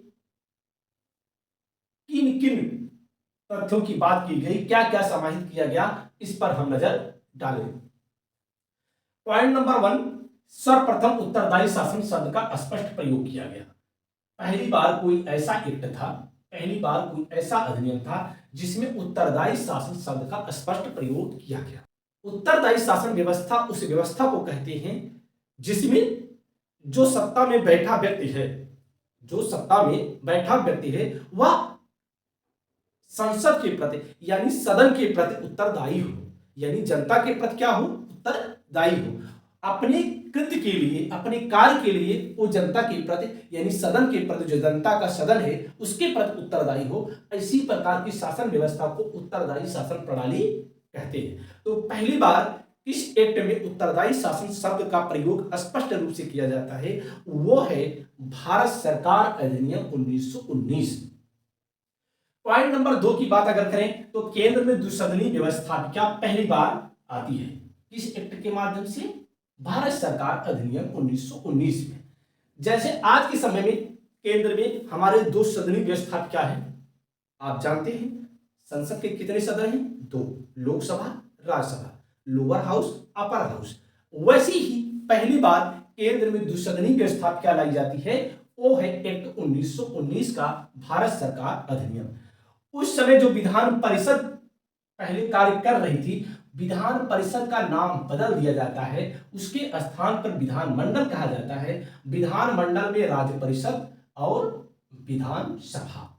आप ये कहें कि राज्य परिषद को आप राज्यसभा माने और विधानसभा को लोकसभा माने। यहां मैंने अपर हाउस लिखा है, यहां लोअर हाउस लिखा है। जैसे आज के समय में लोकसभा निम्न सदन है, राज्यसभा उच्च सदन है, उसी प्रकार उस समय विधान परिषद में राज्य परिषद अपर हाउस है, यानी यह राज्यसभा के रूप में है और विधानसभा यह लोकसभा के रूप में है। पहली बार ऐसी व्यवस्था किस अधिनियम में आता है, तो वो अधिनियम है भारत सरकार अधिनियम 1919। पॉइंट नंबर 3 की अगर बात करें तो केंद्र और प्रांतीय विषयों की सूची को अलग अलग किया गया। पहली बार क्या किया गया, जो केंद्र के विषय थे और प्रांतीय विषय, प्रांतीय यानी राज्यों के जो विषय थे उनको अलग अलग कर दिया गया। जैसा कि आप जानते हैं कि भारतीय संविधान में वर्तमान की स्थिति यह है कि 3 प्रकार की सूचियां हैं, संघ सूची, राज्य सूची और समवर्ती सूची। संघ सूची के विषयों पर कानून बनाने का अधिकार संघ को है, राज्य सूची के विषयों पर कानून बनाने का अधिकार राज्य को है और समवर्ती सूची के विषयों पर कानून बनाने का अधिकार संघ को भी है, राज्य को भी है। परंतु दोनों में अगर कहीं भी विभिन्नता आती है, मत में भिन्नता आती है, तो उस परिस्थिति में संघ का कानून प्रांत के कानून पर यानी केंद्र का कानून राज्य के कानून पर प्रभावी होगा। यानी उस परिस्थिति में संघ का कानून माना जाएगा और राज्य का कानून नहीं माना जाएगा। साथ ही साथ इस बात को भी हम ध्यान दिला दें कि जो अवशिष्ट विषय हैं वो केंद्र को मिले हैं, यानी संघ को अवशिष्ट विषयों पर कानून बनाने का अधिकार प्राप्त है। तो उस समय 1919 के भारत सरकार अधिनियम में केंद्र और प्रांतीय विषयों को अलग अलग किया गया। उनकी सूची जो विषय थे उनको अलग अलग किया गया। जो अवशिष्ट विषय थे वो वायसराय को सौंप दिए गए। केंद्र और राज्य, संघ और राज्यों के विषयों को अलग अलग किया गया और जो अवशिष्ट विषय थे उनको किसको दिया गया? वायसराय को दिया गया। जो प्रांतीय विषय थे, अब यहां यह ध्यान देना है, जो प्रांतीय विषय थे, प्रांतीय विषयों को भी दो भागों में बांटा गया। वो है एक हस्तांतरित विषय, दूसरा है आरक्षित विषय। हस्तांतरित विषय, आरक्षित विषय दो भागों में बांटा गया और इसी प्रणाली को द्वैध शासन प्रणाली कहा गया। यानी द्वैध शासन प्रणाली की अगर शुरुआत की है भारत में, द्वैध शासन प्रणाली की अगर शुरुआत सही मायने में देखा जाए की जाती है तो वो है 1919 का भारत सरकार अधिनियम। यहां ये ध्यान दें कि द्वैध शासन की जो प्रणाली है, द्वैध शासन की शुरुआत है वो राज्यों से शुरू होती है। कहां से शुरू होती है? राज्यों से। द्वैध शासन प्रणाली से दो प्रकार के बहुत ही महत्वपूर्ण प्रश्न आपसे पूछे जाएंगे। प्रश्न नंबर 1 होगा कि द्वैध शासन प्रणाली की शुरुआत कहां से की जाती है? केंद्र से या राज्य से या दोनों में से? तो इसका उत्तर है राज्यों से। यह प्रश्न आएगा कि द्वैध शासन की शुरुआत किस अधिनियम से होती है? तो वो अधिनियम है भारत सरकार अधिनियम 1919। अब यहां से प्रश्न एक और आता है कि द्वैध शासन केंद्र में किस अधिनियम के द्वारा आता है? तो वो अधिनियम है 1935 का अधिनियम। 1935 के अधिनियम में द्वैध शासन प्रांतों में समाप्त कर दिया जाता है और वह लाया जाता है कहां? केंद्र में। तो द्वैध शासन के बारे में थोड़ा अगर समझ लें, इसकी समझ बहुत ही जरूरी है। इसमें दो प्रकार के विषय रखे गए, एक हस्तांतरित विषय होता था, दूसरा आरक्षित विषय होता था। जो गवर्नर होता था उसको दो प्रकार के विषय मिलते थे, एक हस्तांतरित विषय, दूसरा आरक्षित विषय। आरक्षित विषय वे विषय होते थे जिस पर कानून बनाने का अधिकार, जिस पर कार्य करने का अधिकार गवर्नर और उसकी परिषद के सदस्यों को था। ध्यान देना, गवर्नर और जो उसकी परिषद के सदस्य, यानी जिसका मनोनयन वो स्वयं कर लेता था। गवर्नर और उसकी परिषद के जो सदस्य होते थे उनको किस पर अधिकार था? आरक्षित विषयों पर। आरक्षित विषयों में जो कानून व्यवस्था है, वित्त संबंधी है, आज जो महत्वपूर्ण विषय है उन पर कानून बनाने का अधिकार, उस पर कार्य करने का अधिकार गवर्नर और उसकी परिषद को है। तो उनको कौन से विषय दिए गए हैं? आरक्षित विषय। हस्तांतरित विषय वे विषय हैं जिन विषयों पर गवर्नर, मंत्रिमंडल, जो मंत्रिमंडल था यानी जो भारतीय सदस्य होते थे उनमें से जो मंत्रिमंडल बना था उस मंत्रिमंडल की सलाह पर कार्य करता था। किन विषयों पर? हस्तांतरित विषय। हस्तांतरित विषयों में जो विषय होते थे, खास तौर पर देखें शिक्षा का, स्थानीय स्वशासन का, स्वास्थ्य का, ऐसे जो विषय थे उन पर कानून बनाने का अधिकार गवर्नर और उसकी मंत्रिमंडल को था। तो आप यहां देखेंगे जो हस्तांतरित विषय और आरक्षित विषयों में व्यवस्था बांटी गई, इसी व्यवस्था को द्वैध शासन प्रणाली के नाम से जाना जाता है। इतिहास में द्वैध शासन प्रणाली को इसी नाम से जाना जाता है जिसमें हस्तांतरित और आरक्षित विषयों को अलग अलग किया जाता है। यहां द्वैध शासन के विषय में जाने कि इसका जो जन्मदाता है, जो इसका जन्मदाता है द्वैध शासन का, वो है लियोनस कार्टियस। लियोनस कार्टियस, लियोनस कार्टियस का जन्मदाता है। इसकी एक पुस्तक है डायरकी। डायरकी में यह द्वैध शासन के बारे में विस्तार से बताता है। तो यहां से जो प्रश्न आता है कि लियोनस कार्टियस यानी द्वैध शासन का जनक कौन है? लियोनस कार्टियस है। डायरकी किसकी पुस्तक है? लियोनस कार्टियस की। यानी द्वैध शासन के विषय में किस पुस्तक में वर्णन किया गया है? तो वो पुस्तक है डायरकी। तो द्वैध शासन के विषय में आपको बेहतर समझ हो गई होगी। हमारा प्रयास रहता है कि जो भारतीय संविधान में जो कुछ ऐसे शब्द हैं, जो तथ्य हैं, जो शामिल किए गए हैं, उनसे संबंधित आपकी समझ बेहतर से और बेहतर हो। कहीं भी जो भी महत्वपूर्ण शब्द समाहित किए गए हैं उन शब्दों की विशेष रूप से हम व्याख्या करते हैं और उसके बारे में आपकी जो समस्या है, आपका जो संदेह है, उसका निराकरण करने का प्रयास करते हैं। फिर भी भारतीय संविधान से संबंधित कहीं भी कोई अगर आपको समस्या है तो आप बेझिझक हमसे बात कर सकते हैं। टेलीग्राम चैनल पे आके हमसे जुड़ सकते हैं, वहां प्रश्न पूछ सकते हैं। टेलीग्राम चैनल का लिंक हमारे डिस्क्रिप्शन बॉक्स में उपलब्ध है, आप वहां से टेलीग्राम चैनल से जुड़ें और जो भी समस्याएं हों भारतीय संविधान से संबंधित, सोशल स्टडी से संबंधित, उन समस्याओं का प्रश्न आप हमसे पूछ सकते हैं। बिंदु नंबर 4 पे अगर जाएं तो सांप्रदायिक आधार पर निर्वाचन प्रणाली का विस्तार किया गया। जहां 1909 का जो पार्लियामेंट सुधार है, इसमें जो सांप्रदायिक आधार पर पहली बार जो बीजारोपण किया जाता है, मुसलमानों के लिए अलग पृथक निर्वाचन प्रणाली की बात की जाती है, मुसलमानों के लिए पृथक निर्वाचन प्रणाली की बात की जाती है, उसको और आगे बढ़ा दिया गया। यानी जो आग लगाई गई थी, उसमें घी और डाल दिया गया ताकि ये और व्यवस्था बढ़ती रहे और लोग लड़ते रहें और हमारा काम होता रहे। तो यहाँ सांप्रदायिक आधार पर जो निर्वाचन प्रणाली थी उसका विस्तार किया जाता है और उस विस्तार की कड़ी में सिखों को, ईसाइयों को, आंग्ल भारतीयों को और यूरोपियों को भी शामिल किया जाता है। अब तक जो इस प्रणाली का हिस्सा थे मुस्लिम थे, अब इसमें सिखों को भी शामिल किया गया, ईसाइयों को भी शामिल किया गया, एंग्लो इंडियन को शामिल किया गया और यूरोपीय लोगों को भी शामिल किया गया। इस प्रकार जो सांप्रदायिक निर्वाचन प्रणाली है उसका विस्तार और किया गया। किस एक्ट के माध्यम से? भारत सरकार अधिनियम 1919 के माध्यम से। पहली बार लोक सेवा आयोग का गठन किया गया। यहां से जो महत्वपूर्ण प्रश्न आपको पूछा जाता है, बार बार पूछा जाता है कि लोक सेवा आयोग का गठन कब हुआ, तो यह होता है 1926 में। कब होता है? लोक सेवा आयोग का गठन कब किया जाता है? 1926 में।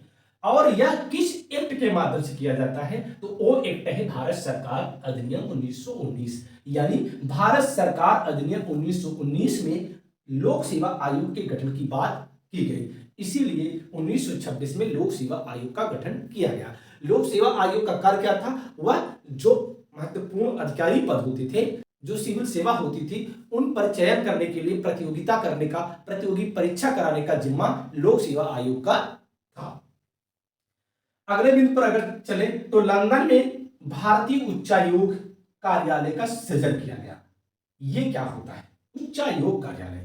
लंदन में भारतीय उच्चायोग कार्यालय का सृजन किया गया। यहां से एक महत्वपूर्ण तथ्य आप लोग जान लें कि उच्चायोग कार्यालय और राजदूत, उच्चायुक्त, जो उच्चायोग कार्यालय होता है वहां पर जो कार्य करता है उसको उच्चायुक्त कहा जाता है, और जो विदेश में कार्य करता है वो भी राजदूत कहलाता है। यानी राजदूत और उच्चायुक्त में क्या फर्क है?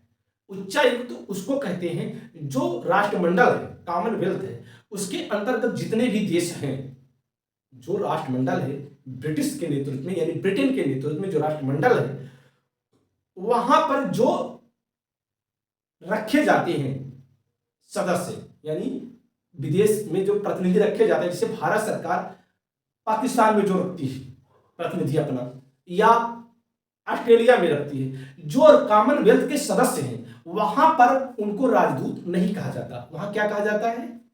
उच्चायुक्त कहा जाता है। लेकिन अगर वह देश, जिस देश में अपना प्रतिनिधि सरकार ने रखा है, वह देश कॉमनवेल्थ का सदस्य नहीं है, तो उसकी जगह, यानी उच्चायुक्त की जगह, उसको राजदूत के रूप में जाना जाता है। ये बहुत ही महत्वपूर्ण तथ्य है, इसको आप जरूर जान लें कि उच्चायुक्त और राजदूत में क्या फर्क है। आगे बिंदु देखते हैं, जो अगला बिंदु है उस पर हम नजर रखते हैं। केंद्र और राज्यों के बजट को अलग अलग किया गया। पहली बार केंद्र और राज्यों के बजट को किस अधिनियम के द्वारा अलग अलग किया गया? वो है अधिनियम भारत सरकार अधिनियम 1919। भारत सचिव का खर्च अब ब्रिटिश राजस्व से दिए जाने की बात की गई।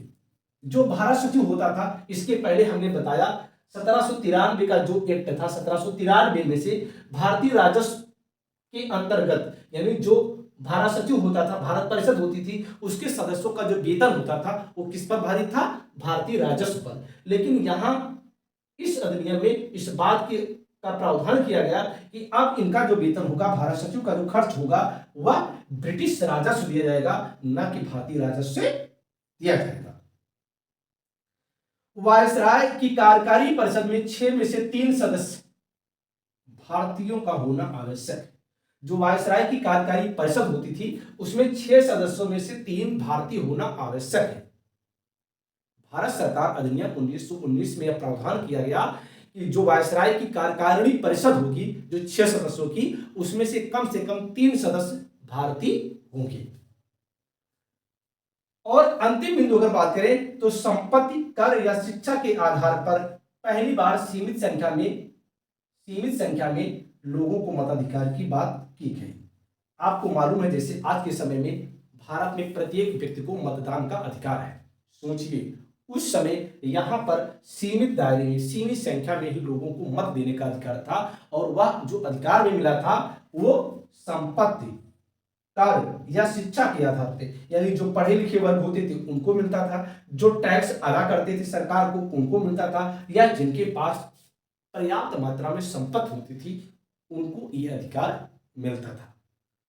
तो जो मताधिकार की बात की गई, वो बात की गई किस एक्ट में? भारत सरकार अधिनियम 1919 में।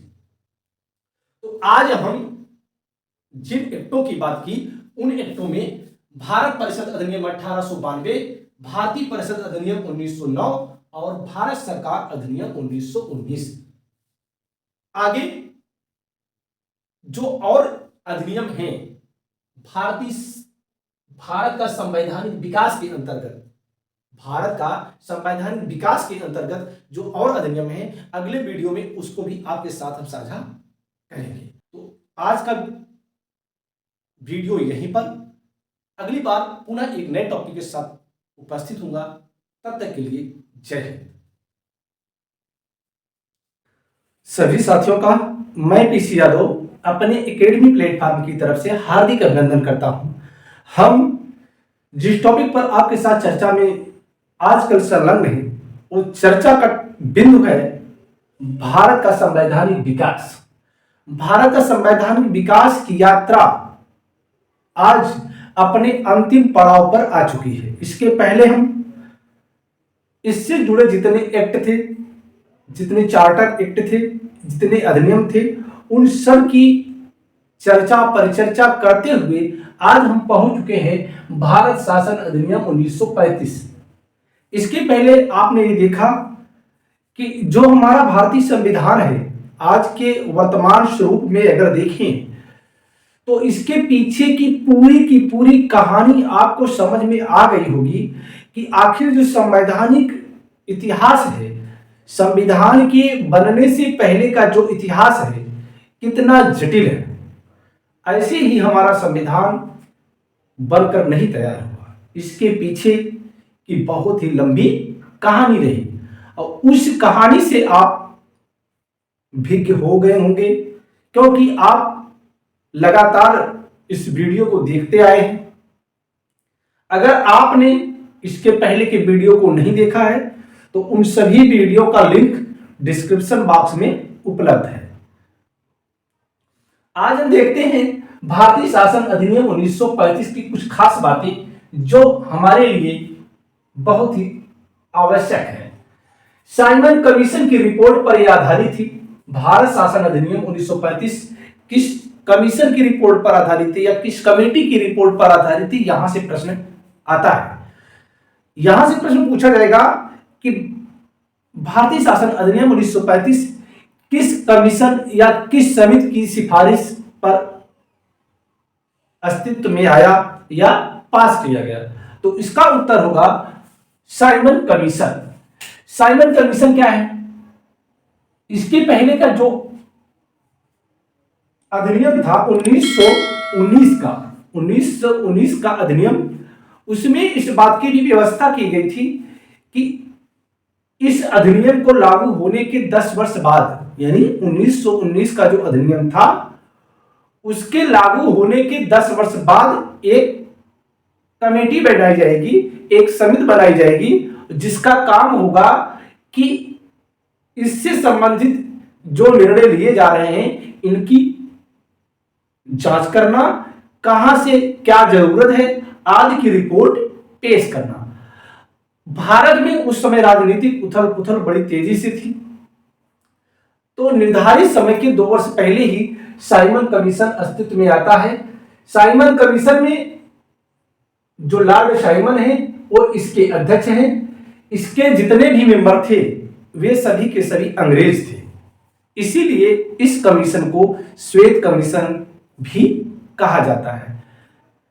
जब इसमें सभी के सभी सदस्य अंग्रेज थे तो भारत में इसका बड़े पैमाने पर विरोध किया गया और जगह जगह इसके खिलाफ प्रदर्शन होते हैं। फिर भी साइमन कमीशन जिस कार्य के लिए नियुक्त किया गया था उसने अपना कार्य किया। इसी कमीशन की अनुशंसा पर आपने देखा होगा कि गोलमेज सम्मेलन होते हैं। गोलमेज सम्मेलन में महात्मा गांधी भी प्रतिभाग करते हैं, डॉक्टर अंबेडकर प्रतिभाग करते हैं और कई ऐसे वरिष्ठ नेता थे जो गोलमेज सम्मेलन में शिरकत करते हैं। उन सभी तथ्यों को मद्देनजर रखते हुए ब्रिटिश सरकार ने भारतीय शासन अधिनियम 1935 पास किया। तो भारतीय शासन अधिनियम साइमन कमीशन की रिपोर्ट पर आधारित था। जो भारत शासन अधिनियम 1935 था वो साइमन कमीशन की रिपोर्ट पर आधारित था। इस अधिनियम में जो खास बातें थी वो ये थी कि इसमें कुल अनुच्छेद थे 321। कितने अनुच्छेद थे? 321 और अनुसूचियां थी 10। तो भारतीय शासन अधिनियम 1935 में कुल कितने अनुच्छेद थे? 321 और अनुसूचियां थी 10। बड़ी बात इसमें यह थी कि इस अधिनियम में प्रस्तावना का अभाव था, यानी इस अधिनियम में प्रस्तावना का कोई उल्लेख नहीं था। इसमें पहला बिंदु है अखिल भारतीय संघ की स्थापना। प्रश्न यहां से ही आता है सीधे कि अखिल भारतीय संघ की स्थापना का उल्लेख किस अधिनियम में किया गया? भारत में अखिल भारतीय संघ की बात सर्वप्रथम किस अधिनियम में की गई? तो इसका उत्तर होगा भारत शासन अधिनियम 1935 में। भारत शासन अधिनियम 1935 में सर्वप्रथम अखिल भारतीय संघ की स्थापना की बात की गई। उसमें जो संघ की परिकल्पना की गई, अखिल भारतीय संघ की जो परिकल्पना की गई, उस परिकल्पना में 11 ब्रिटिश प्रांत थे, 11 ब्रिटिश प्रांत थे, 6 चीफ कमिश्नरी क्षेत्र थे और देशी रियासत। यहां यह ध्यान देना है 11 ब्रिटिश प्रांत वे प्रांत थे जिस पर ब्रिटेन का कब्जा था, यानी ब्रिटिश गवर्नमेंट का जिस क्षेत्रों पर कब्जा था उस क्षेत्र को कहा जाता था ब्रिटिश प्रांत। तो वो कुल कितने प्रांत थे? 11 और 6 चीफ कमिश्नरी क्षेत्र थे। जैसे आप समझें कि इस समय हमारे देश में कुल कितने राज्य हैं? 28 और कितने संघ शासित प्रदेश हैं? 8। तो कुल कितने संघ शासित प्रदेश हैं? 8। उसी आधार पर उस समय 6 चीफ कमिश्नरी क्षेत्र थे और देशी रियासतों से मिलकर यह अखिल भारतीय संघ का निर्माण किया जाना था। देशी रियासतों के साथ यह बात की गई कि इसमें जिसकी इच्छा हो, अर्थात देशी राज्यों से उनकी अगर इच्छा है तो संघ में शामिल हो, अगर नहीं इच्छा है तो ना शामिल हो। और इसकी आड़ में जो देशी रियासत थे कोई इसमें शामिल नहीं हुआ। लेकिन ब्रिटिश जो प्रांत थे इनके लिए इस संघ में अनिवार्य रूप से शामिल होना था। तो देशी रियासत जब इसमें शामिल नहीं हुए तो ये कल्पना ही रह गई। अखिल भारतीय संघ का निर्माण नहीं हो पाया क्योंकि देशी रियासत इसमें शामिल नहीं हुए। केंद्र और राज्यों के बीच शक्तियों का विभाजन किया गया। सर्वप्रथम इसमें किया क्या गया? केंद्र और राज्यों में शक्तियों का जो विभाजन किया गया वो 3 प्रकार की सूचियों के अंतर्गत किया गया। जैसे इस समय है संघ सूची, राज्य सूची, समवर्ती सूची। इसी प्रकार का विभाजन भारतीय शासन अधिनियम 1935 में किया गया। उसमें संघ सूची में कुल 59 विषय थे, राज्य सूची में कुल 54 विषय थे और समवर्ती सूची में 36 विषय थे। इन 3 सूचियों के माध्यम से शक्तियों का बंटवारा किया गया। अब आप समझ सकते हैं जो वर्तमान में हमारा भारतीय संविधान है, अगर देखें तो संघ सूची, राज्य सूची, समवर्ती सूची 1935 के भारतीय शासन अधिनियम में था, वहीं से उठा करके ले लिया गया। इसीलिए कहा जाता है जो वर्तमान समय का जो भारतीय संविधान है इसकी अधिकांश बातें भारतीय शासन अधिनियम से, भारतीय शासन अधिनियम 1935 से ले ली गई। तो इसमें शक्तियों का जो विभाजन किया गया वो 3 प्रकार की सूचियों में किया गया। संघ सूची, राज्य सूची और संवर्ती सूची। संघ सूची के विषयों पर कानून बनाने का अधिकार संघ को था, राज्य सूची के विषयों पर कानून बनाने का अधिकार राज्यों को था, और संवर्ती सूची विषयों पर कानून बनाने का अधिकार दोनों को था। लेकिन विषम परिस्थितियों में राज्य सूची के विषयों पर भी कानून बनाने का अधिकार संघ को था, यानी आपातकाल में राज्य सूची के विषयों पर कानून बनाने का अधिकार संघ को था, जैसे इस समय है। और इसमें क्या है, प्रांतीय स्वायत्तता, इसमें प्रांतों को स्वायत्तता प्रदान की गई। जो राज्य थी, जिसे 11 ब्रिटिश प्रांत थे, ये जो प्रांत थे, इन प्रांतों को स्वायत्तता प्रदान की गई। स्वायत्तता कैसे प्रदान की गई? प्रांतों में द्वैध शासन को समाप्त कर दिया गया। आपको हमने बताया था कि भारत में द्वैध शासन की शुरुआत सर्वप्रथम राज्यों में की गई। तो जो राज्यों में की गई वो 1919 के भारतीय शासन अधिनियम में की गई और समाप्त किया गया भारतीय शासन अधिनियम 1935 में। यहां से जो प्रश्न आता है, प्रश्न ये आता है कि प्रांतों में द्वैध शासन की समाप्ति किस अधिनियम के द्वारा की गई? तो इसका उत्तर है भारतीय शासन अधिनियम 1935। बड़ी बात यह है कि इधर प्रांतीय स्वायत्तता के आधार पर प्रांतों में द्वैध शासन की समाप्ति तो कर दी जाती है, लेकिन केंद्र में यानी संघ में द्वैध शासन की शुरुआत हो जाती है। वहां खत्म, यहां शुरू। उत्तरदायी सरकार की स्थापना होती है। उत्तरदायी सरकार की बात मैंने पिछले वीडियो में बताया था। उत्तरदायी सरकार का तात्पर्य क्या है? उत्तरदायी सरकार का तात्पर्य उस सरकार से होता है जो सरकार जनता के प्रति जवाबदेह हो। किसके प्रति? जनता के प्रति जवाबदेह हो। और जनता का सदन कौन होता है? Lok Sabha, lower house. Lower house से ही मंत्रिमंडल का निर्माण होता है। तो अब मंत्रिमंडल किसके प्रति उत्तरदायी होगा? लोअर हाउस के प्रति, यानी लोकसभा के प्रति। इसी प्रकार की जो सरकार होती है वो उत्तरदायी सरकार होती है। प्रांतीय गवर्नर ब्रिटिश सरकार के अधीन थे। यहां इस तथ्य को आप ध्यान देंगे कि जैसे आप जानते हैं कि भारत का गवर्नर जनरल होता था, यानी वायसराय होता था। वायसराय के अधिकार क्षेत्र में गवर्नर नहीं होते थे, जो प्रांतीय गवर्नर होते थे। जिसे मानो गवर्नर जनरल को मान लो भारत का राष्ट्रपति, और जो राज्यपाल होते हैं राज्यों के उनको मानो गवर्नर, इसलिए तो गवर्नर कहा जाता है। तो जो प्रांतीय गवर्नर थे वे सीधे ब्रिटिश सरकार के द्वारा नियंत्रित थे, ब्रिटिश सरकार के अधीन थे, यानी वे किसी भी विषय के प्रति, किसी भी मामले में किसके प्रति उत्तरदायी थे? ब्रिटिश सरकार के प्रति उत्तरदायी थे, ना कि भारतीय गवर्नर जनरल या वायसराय के प्रति। अगले बिंदु में देखते हैं केंद्र में द्वैध शासन। अभी हमने बताया कि प्रांतों में द्वैध शासन समाप्त किया गया और केंद्र में द्वैध शासन का श्री गणेश होता है। केंद्र में जो द्वैध शासन होता है उसमें जो संघीय विषय हैं उनको दो भागों में बांट दिया जाता है, हस्तांतरित और आरक्षित विषय। यहां आपको फिर बता दें कि द्वैध शासन किस प्रकार का शासन है।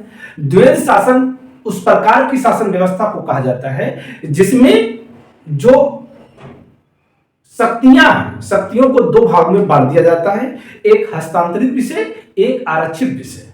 हस्तांतरित विषय वे विषय होते हैं जिस पर गवर्नर जो होता है, मतलब अगर राज्यों की बात करें तो गवर्नर जो है, गवर्नर और उसके साथ जो मंत्रिमंडल लगा है उन विषयों के प्रति कानून बनाने का अधिकार रखता है। किन विषयों के प्रति? हस्तांतरित विषयों के प्रति। और जो आरक्षित विषय है, आरक्षित विषयों के प्रति गवर्नर और उसके साथ जो कार्यकारिणी की परिषद है, उसके जो मेंबर हैं, उससे संबंधित कानून बनाने का अधिकार वे रखते हैं। अब बात आती है संघ की, तो जो संघीय विषय हैं उसको दो भाग में बांटा गया, हस्तांतरित और आरक्षित। अवशिष्ट विधायी शक्ति, जो अवशिष्ट विधायी शक्ति है वो किसको दी गई? वायसराय को दी गई। जैसे आज के समय में संघ सूची, राज्य सूची, संवर्ती सूची से शक्तियों का विभाजन किया गया है। जो अवशिष्ट विधायी शक्तियां हैं, जो अवशिष्ट शक्तियां हैं, किसके हाथों में? राष्ट्रपति के हाथों में है। उसी प्रकार जो अवशिष्ट विधायी शक्ति थी वो वायसराय के अंतर्गत समाहित की गई, यानी वायसराय को दे दी गई।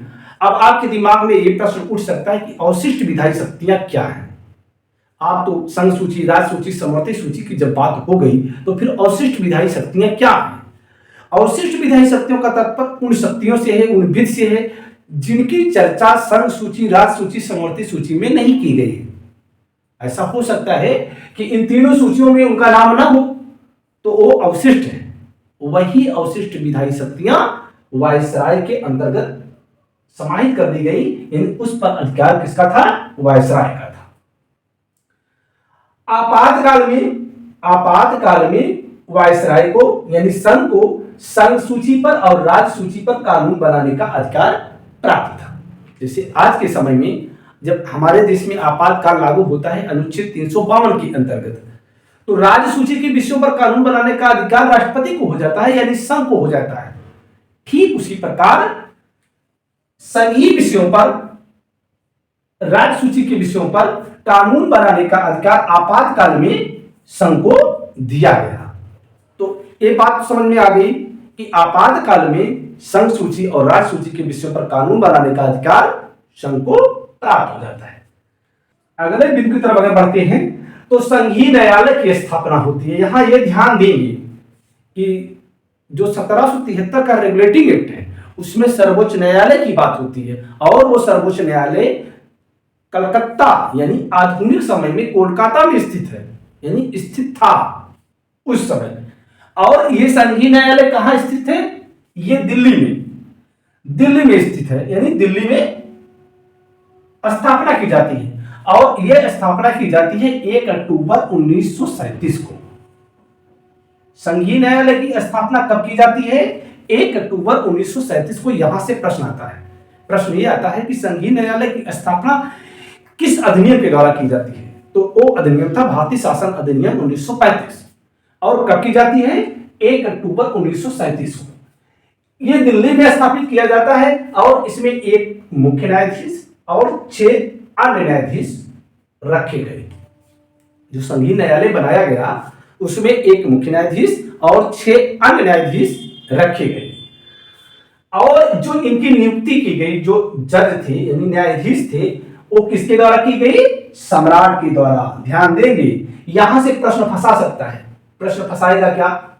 संघीय न्यायालय के न्यायाधीशों की नियुक्ति की जाती थी सम्राट के द्वारा, गवर्नर जनरल के द्वारा, सरकार के द्वारा, या इनमें से कोई नहीं। तो इनमें से आप ये समझिए कि सम्राट के द्वारा इसकी नियुक्ति की जाती थी, गवर्नर जनरल या वायसराय के द्वारा नहीं। जो संघीय न्यायालय बनाया गया उसके अधिकार क्या थे? उसके अधिकार प्रारंभिक अधिकार, अपीलीय अधिकार और परामर्शदात्री अधिकार।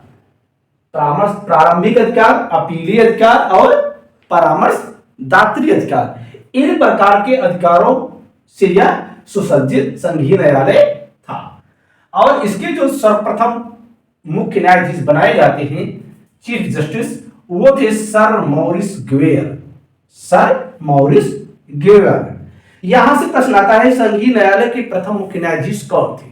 तो sir Maurice Gwyer. Sir Maurice Gwyer. 2 भारतीय न्यायाधीश इसमें रखे जाते हैं। जो 6 अन्य न्यायाधीश थे उसमें 2 भारतीय भी रखे जाते हैं। वे हैं justice M.R. Jacob, justice M.R. Jacob और जस्टिस M.S. सुल्तान। ध्यान देंगे, ये 6 अन्य न्यायाधीश जो रखे गए मुख्य न्यायाधीश के अलावा, इसमें 2 भारतीयों को भी रखा गया, जस्टिस M.R. जैकब और जस्टिस M.S. सुल्तान। अगले बिंदु की तरफ बढ़े तो ब्रिटिश संसद की सर्वोच्चता। ब्रिटिश संसद की सर्वोच्चता क्या है? अधिनियम में किसी भी प्रकार का संशोधन नहीं हो सकता। यानी भारतीय शासन अधिनियम 1935 का जो कानून आया उसमें किसी भी प्रकार का संशोधन का अधिकार न तो संघ को था न तो प्रांतों को था। उसको संशोधन करने का अधिकार सिर्फ ब्रिटिश संसद को था। ब्रिटिश संसद ही उस मामले में कोई भी अगर समस्या आती उसमें वो संशोधन कर सकती थी। इस प्रकार ब्रिटिश संसद की सर्वोच्चता इसमें स्थापित की गई। आपको मालूम होगा ब्रिटिश संसद को संसदों की जननी कहा जाता है। पूरे विश्व में अगर किसी भी संसद को सबसे ज्यादा अधिकार दिया गया है तो वो है ब्रिटिश संसद को। तो यहां ब्रिटिश संसद की सर्वोच्चता स्थापित की गई। अगले बिंदु की तरफ अगर बढ़े तो भारत परिषद का अंत कर दिया गया। आपको मालूम है सन 1858 में यह भारत परिषद स्थापित की जाती है। कुल 15 सदस्यीय भारत परिषद थी, जिसमें भारत परिषद का जो अध्यक्ष था, भारत सचिव था, वह ब्रिटिश मंत्रिमंडल का सदस्य था और वह ब्रिटिश मंत्रिमंडल का सदस्य होने के नाते ब्रिटिश संसद के प्रति उत्तरदायी था। तो जो ये भारत परिषद बनाई गई उसका अंत किस अधिनियम के द्वारा किया जाता है? भारतीय शासन अधिनियम 1935 के द्वारा। यहां से जो प्रश्न आता है कि भारत परिषद का अंत किस अधिनियम के द्वारा किया गया, तो इसका अंत किया जाता है भारत शासन अधिनियम 1935। अब ये क्या किया गया? समाप्त कर दिया गया। अगले बिंदु की तरफ अगर बढ़े तो सांप्रदायिक निर्वाचन पद्धति का विस्तार किया गया। जो श्री गणेश किया था मार्ले मिंटो, जिसकी शुरुआत किया था मिंटो ने, उसको और आगे बढ़ाया गया। सांप्रदायिक निर्वाचन पद्धति का विस्तार किया गया। जो इसमें विस्तार किया गया, इसमें जो अनुसूचित जाति के सदस्य थे, जो मजदूर वर्ग थे, उनको भी इसमें शामिल कर लिया गया। 11 राज्यों में से 6 में द्विसदनीय व्यवस्था क्या बनाई गई? द्विसदनीय व्यवस्था क्या? कितने राज्यों में? 6 राज्यों। 11 राज्यों थे ब्रिटिश प्रांत, उसमें 6 राज्यों में द्विसदनीय व्यवस्था क्या बनाई गई। द्विसदनीय एक सदनीय व्यवस्था का तात्पर्य आप समझ रहे होंगे। द्विसदनीय व्यवस्था का तात्पर्य उस राज्य की व्यवस्था से है जहां जो राज्य विधानमंडल है उसके 2 सदन होते हैं, एक विधानसभा, एक विधान परिषद। किसी किसी राज्य में विधानसभा विधान परिषद दोनों होते हैं और किसी किसी राज्यों में केवल विधानसभा होती है। जहां विधानसभा होती है वहां एक सदनी है और जहां विधान परिषद होती है तो वहां द्विसदनी होती है। इसी अधिनियम के द्वारा आरबीआई की भी स्थापना की जाती है, यानी भारतीय रिजर्व बैंक की भी स्थापना भारतीय शासन अधिनियम 1935 के द्वारा की जाती है। यहां से जो प्रश्न आएगा कि भारतीय रिजर्व बैंक की स्थापना किस अधिनियम के द्वारा की गई, तो इसका उत्तर है भारतीय शासन अधिनियम 1935। मताधिकार का विस्तार किया गया। अब 10%, कम से कम 10% लोगों को मतदान का अधिकार दिया गया। आप सोचें कि आज के समय में 100% लोगों को मतदान का अधिकार प्राप्त है, लेकिन उस समय केवल 10% लोग ही मतदान का अधिकार रखते थे, अर्थात वे ही सरकार बनाने में अपनी सहभागिता अर्जित कर सकते थे। यानी 10% लोग ही सरकार को बनाने में अपना योगदान देते थे। 1935 में बर्मा को भारत से अलग किया गया। तो यहां से भी प्रश्न उठता है कि बर्मा को भारत से किस अधिनियम के द्वारा अलग किया गया? तो बर्मा को भारतीय शासन अधिनियम 1935 के द्वारा भारत से अलग किया गया। तो भारत से अलग जब किया गया तो कब किया गया? 1935 में किया गया। ये जो अधिनियम था, अधिनियम देखने में तो लगता था काफी हद तक ब्रिटिश गवर्नमेंट ने भारतीयों की बातें मानी थी, लेकिन इसमें जो अधिकार दिए गए, जो संशोधन किए गए, जो तथ्य इसमें डाले गए, वो देखने में ही लगते थे, लेकिन हकीकत में कुछ और थे। कहने को यह था कि इसमें दिखावा ज्यादा था और वास्तविकता इससे इतर थी। वास्तविकता इसके अलग थी। इसी अधिनियम के मद्देनजर, इसी अधिनियम के लिए हमारे देश के प्रधानमंत्री पंडित नेहरू, जो प्रथम प्रधानमंत्री थे पंडित नेहरू ने इसे गुलामी का अधिकार पत्र कहा। गुलामी का अधिकार पत्र किस अधिनियम को पंडित नेहरू ने कहा था? प्रश्न यहां से आता है कि पंडित नेहरू ने गुलामी का अधिकार पत्र किस अधिनियम को कहा था? तो वो अधिनियम था भारतीय शासन अधिनियम 1935। इसी अधिनियम को पंडित नेहरू ने और क्या कहा, अनेक ब्रेकों वाली इंजन रहित गाड़ी, अनेक ब्रेकों वाली इंजन रहित गाड़ी, अनेक ब्रेकों वाली इंजन रहित गाड़ी और गुलामी का अधिकार पत्र, ये किसने कहा, पंडित नेहरू ने कहा। इसको मोहम्मद अली जिन्ना ने क्या कहा, मोहम्मद अली जिन्ना ने पूर्णतः सड़ा और मूल रूप से बुरा कहा, पूर्णतः सड़ा और मूल रूप से बुरा कहा। किसको कहा, भारतीय शासन अधिनियम 1935 को।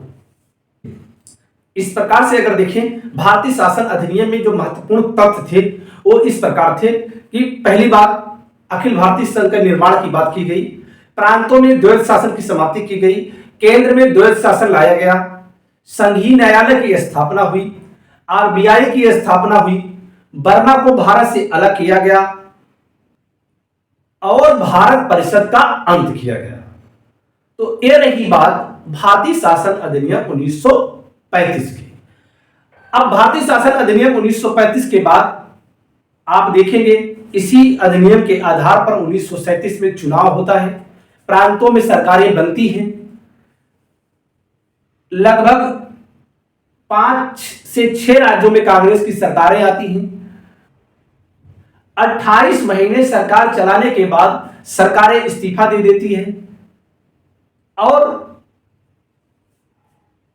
स्थिति जस की तस बन जाती है।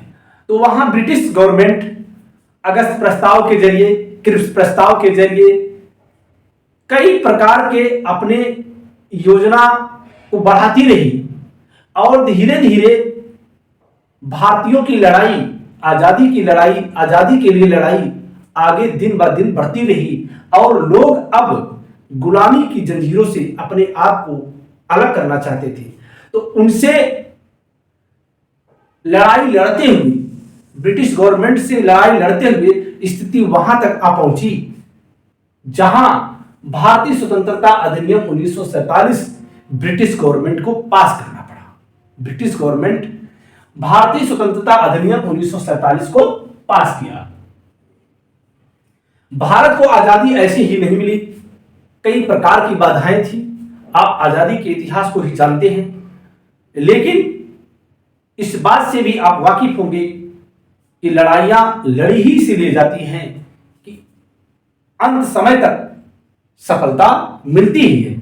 इसलिए आप जहां लगे हैं लगे रहें, अपनी परीक्षा की तैयारी में इसी प्रकार से लगे रहें और अंत समय तक सफलता मिलेगी। माउंटबेटन योजना के अनुसार ब्रिटिश प्रधानमंत्री क्लीमेंट एटली ने 4 जुलाई 1947 को हाउस ऑफ कॉमन्स में इस अधिनियम यानी इस विधेयक को पेश करते हैं और हाउस ऑफ कॉमन्स में इसे 15 जुलाई और हाउस ऑफ लॉर्ड्स में 16 जुलाई को पारित कर दिया जाता है। माउंटबेटन योजना के अनुसार जो उस समय के ब्रिटिश प्रधानमंत्री थे क्लीमेंट एटली ने हाउस ऑफ कॉमन्स जो वहां का लोअर हाउस है उसमें 4 जुलाई 1947 को इससे संबंधित विधेयक को पेश करते हैं और हाउस ऑफ कॉमन्स से 15 जुलाई को और हाउस ऑफ लॉर्ड्स से 16 जुलाई को यह विधेयक पारित होता है। जैसे हमारे यहां संसद के 2 सदन हैं, उसी प्रकार ब्रिटेन में संसद के 2 सदन हैं, हाउस ऑफ लॉर्ड्स यानी लॉर्ड सभा और हाउस ऑफ कॉमन्स यानी कॉमन सभा। कॉमन सभा वहां का लोअर हाउस है और हमारे यहां लोकसभा लोअर हाउस है, वहां लॉर्ड सभा अपर हाउस है और हमारे यहां राज्यसभा अपर हाउस है। 18 जुलाई 1947 को इसकी राजकीय स्वीकृति मिलती है, तब जाके ये भारतीय स्वतंत्रता अधिनियम 1947 बनता है। भारतीय स्वतंत्रता अधिनियम 1947 में कुछ मुख्य बातें थी जिसको आपको समझना जरूरी है।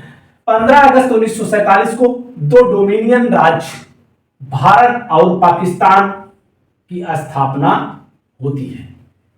कब? 15 अगस्त 1947 को 2 डोमिनियन स्टेट। डोमिनियन स्टेट का मतलब होता है औपनिवेशिक राज्य। डोमिनियन स्टेट का मतलब औपनिवेशिक राज्य। तो ये औपनिवेशिक राज्य था। 15 अगस्त 1947 को दो डोमिनियन राज्य भारत और पाकिस्तान की स्थापना होती है। यहां पर वायसराय का पद समाप्त कर दिया जाता है। भारतीय स्वतंत्रता अधिनियम 1947 से वायसराय का पद समाप्त किया गया। वायसराय का पद समाप्त क्यों किया गया? क्योंकि आपको मालूम है कि वायसराय का पद ब्रिटिश सम्राट के द्वारा, यानी ब्रिटिश साम्राज्य के सीधे कनेक्ट में था, वह उसका प्रतिनिधि था, इसलिए वह वायसराय कहलाता था। अब जब भारत को आजादी मिल गई तो वायसराय का पद समाप्त कर दिया गया। अर्थात यहां से जो प्रश्न आता है कि वायसराय का पद किस अधिनियम के द्वारा समाप्त किया गया, तो इसका उत्तर होगा भारतीय स्वतंत्रता अधिनियम 1947।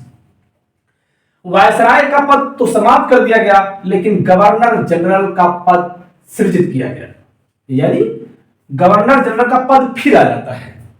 गवर्नर जनरल का जो पद फिर से आता है, गवर्नर जनरल के पद पर जो नियुक्ति होनी थी वो ब्रिटिश सम्राट के द्वारा होनी थी। किसके द्वारा? ब्रिटिश सम्राट के द्वारा होनी थी। दोनों देशों के लिए अलग अलग संविधान सभा की बात की गई। इस अधिनियम में इस बात की व्यवस्था की गई कि जो दोनों देश हैं, भारत और पाकिस्तान, ये दोनों देश अपने लिए अलग अलग संविधान सभा का निर्माण करेंगे। लेकिन जो नया संविधान बनकर तैयार होगा, नया संविधान बनने तक भारतीय शासन अधिनियम 1935 के तहत शासन किया जाएगा। क्योंकि 15 अगस्त 1947 को देश तो आजाद हो गया, लेकिन संविधान का निर्माण नहीं किया गया था। तो इस अधिनियम में, भारतीय स्वतंत्रता अधिनियम 1947 में इस बात की भी व्यवस्था की गई कि जब तक नया संविधान का निर्माण नहीं हो जाता है, तब तक जो शासन व्यवस्था संचालित की जाएगी वो संचालित की जाएगी भारतीय शासन अधिनियम 1935 के तहत। यहां आपको हम बता दें कि जब गवर्नर जनरल पद का सृजन किया जाता है तो भारत में लॉर्ड माउंटबेटन गवर्नर जनरल बनते हैं और प्रधानमंत्री बनते हैं पंडित जवाहरलाल नेहरू। पाकिस्तान में गवर्नर जनरल बनते हैं मोहम्मद अली जिन्ना और प्रधानमंत्री बनते हैं लियाकत अली। आगे चल के लॉर्ड माउंटबेटन इस्तीफा देते हैं और सी राजगोपालाचारी भारत के पहले और अंतिम गवर्नर जनरल बनते हैं। देशी रियासतों को पूर्ण आजादी मिली। पूर्ण आजादी का मतलब यह समझे कि जाते जाते भी अंग्रेज खेला खेल गए। अंग्रेज खेला ये खेले कि देशी रियासतों को पूर्ण आजादी दिए कि भैया तुम चाहो तो भारत के साथ रहो, या तो चाहो पाकिस्तान के साथ रहो, चाहो तो तुम आजाद भी रह सकते हो। यानी ये कहना, ये इस बात का प्रतीक है कि वे जाते जाते भी चाहते थे कि भारत टुकड़ों में हो जाए, क्योंकि यहां अब भी बहुत सारी देशी रियासतें थी और उनकी महत्वाकांक्षा जागृत हो गई अलग रहने की। तो यहां इस अधिनियम में देशी रियासतों को पूर्ण आजादी दी गई, किसी के साथ रहने की छूट। चाहे आप इधर रहिए, चाहे आप इधर रहिए, चाहे आप अलग रहिए, लेकिन आपको ये पूरी आजादी दी जाती है। भारत मंत्री का पद समाप्त किया गया। अब तक जो भारत मंत्री बनता था कहां? ब्रिटेन में। वह पद भी समाप्त किया गया। किस अधिनियम के द्वारा? भारतीय स्वतंत्रता अधिनियम 1947 के द्वारा। भारत के गवर्नर जनरल व प्रांतीय गवर्नरों को संवैधानिक प्रमुख नियुक्त किया गया। ये महत्वपूर्ण तथ्य है, इसको आप समझिए कि जो भारत का गवर्नर जनरल था और प्रांतीय गवर्नरों को संवैधानिक प्रमुख, जैसे आज के समय में अगर देखें तो प्रदेशों में राज्यपाल संवैधानिक प्रमुख होता है और राष्ट्रपति संघ में संवैधानिक प्रमुख होता है। वास्तविक में सरकार कौन चलाता है? प्रदेशों में मुख्यमंत्री और संघ में प्रधानमंत्री। तो संवैधानिक प्रमुख बनाने का यहां यह मामला था कि जो वहां मंत्रिपरिषद होती थी उसकी सलाह पर उसे कार्य करना था। किसकी सलाह पर? मंत्रिपरिषद की सलाह पर। जो प्रांतीय गवर्नर होते थे और संघ के गवर्नर जनरल जो होते थे, उनको जो कार्य करना था वो मंत्रिपरिषद की सलाह पर ही करना था। शाही उपाधि से भारत का सम्राट शब्द समाप्त कर दिया गया। जो भारत का सम्राट शब्द था शाही उपाधि में इसको अब समाप्त कर दिया गया। किस अधिनियम के द्वारा? भारतीय स्वतंत्रता अधिनियम 1947 के द्वारा। 15 अगस्त 1947 से 26 जनवरी 1950 तक भारत का राजनीतिक दर्जा ब्रिटिश राष्ट्रकुल के एक औपनिवेशिक यानी डोमिनियन स्टेट राज्य का था। यहां से जो प्रश्न आता है कि 15 अगस्त 1947 से 26 जनवरी 1950 के बीच में भारत की स्थिति कैसी थी? 15 अगस्त 1947 से 26 जनवरी 1950 तक भारत की स्थिति कैसी थी? तो उसकी स्थिति एक औपनिवेशिक राज्य की यानी एक डोमिनियन स्टेट की थी। जैसा कि हमने बताया कि 15 अगस्त 1947 से 26 जनवरी 1950 के बीच में भारत का शासन भारतीय शासन अधिनियम 1935 के आधार पर चलाया गया। इसीलिए भारत में गवर्नर जनरल का पद भी सृजन किया गया था। तो इस प्रकार अगर देखें भारतीय स्वतंत्रता अधिनियम 1947 के साथ ही हमारी जो भारत का संवैधानिक विकास की यात्रा थी यहीं पर समाप्त होती है। इस प्रकार भारत का संवैधानिक विकास के तहत जितने भी वीडियो आपके पास पहुंचे हैं या जितने भी वीडियो हमारे द्वारा आपको प्रोवाइड किए गए हैं उन वीडियो को अगर आप देखेंगे तो इससे संबंधित कहीं भी कोई भी प्रश्न छूटेगा नहीं। तो आपको भारतीय संविधान के जो इतिहास है, जो संवैधानिक विकास का इतिहास है, उसको समझने में बड़ी आसानी होगी। तो आप को चलते चलते ये बता दें कि अगर आप हमारे YouTube चैनल पर पहली बार विजिट किए हैं तो चैनल को सब्सक्राइब करें, वीडियो पसंद आने पर लाइक करें और अपने दोस्तों के बीच में शेयर करें। आपका प्यार, आपका स्नेह ऐसे बना रहे। ये वीडियो यहीं पर समाप्त होता है। अगली बार एक नए टॉपिक के साथ पुनः उपस्थित होऊंगा। तब तक के लिए जय हिंद।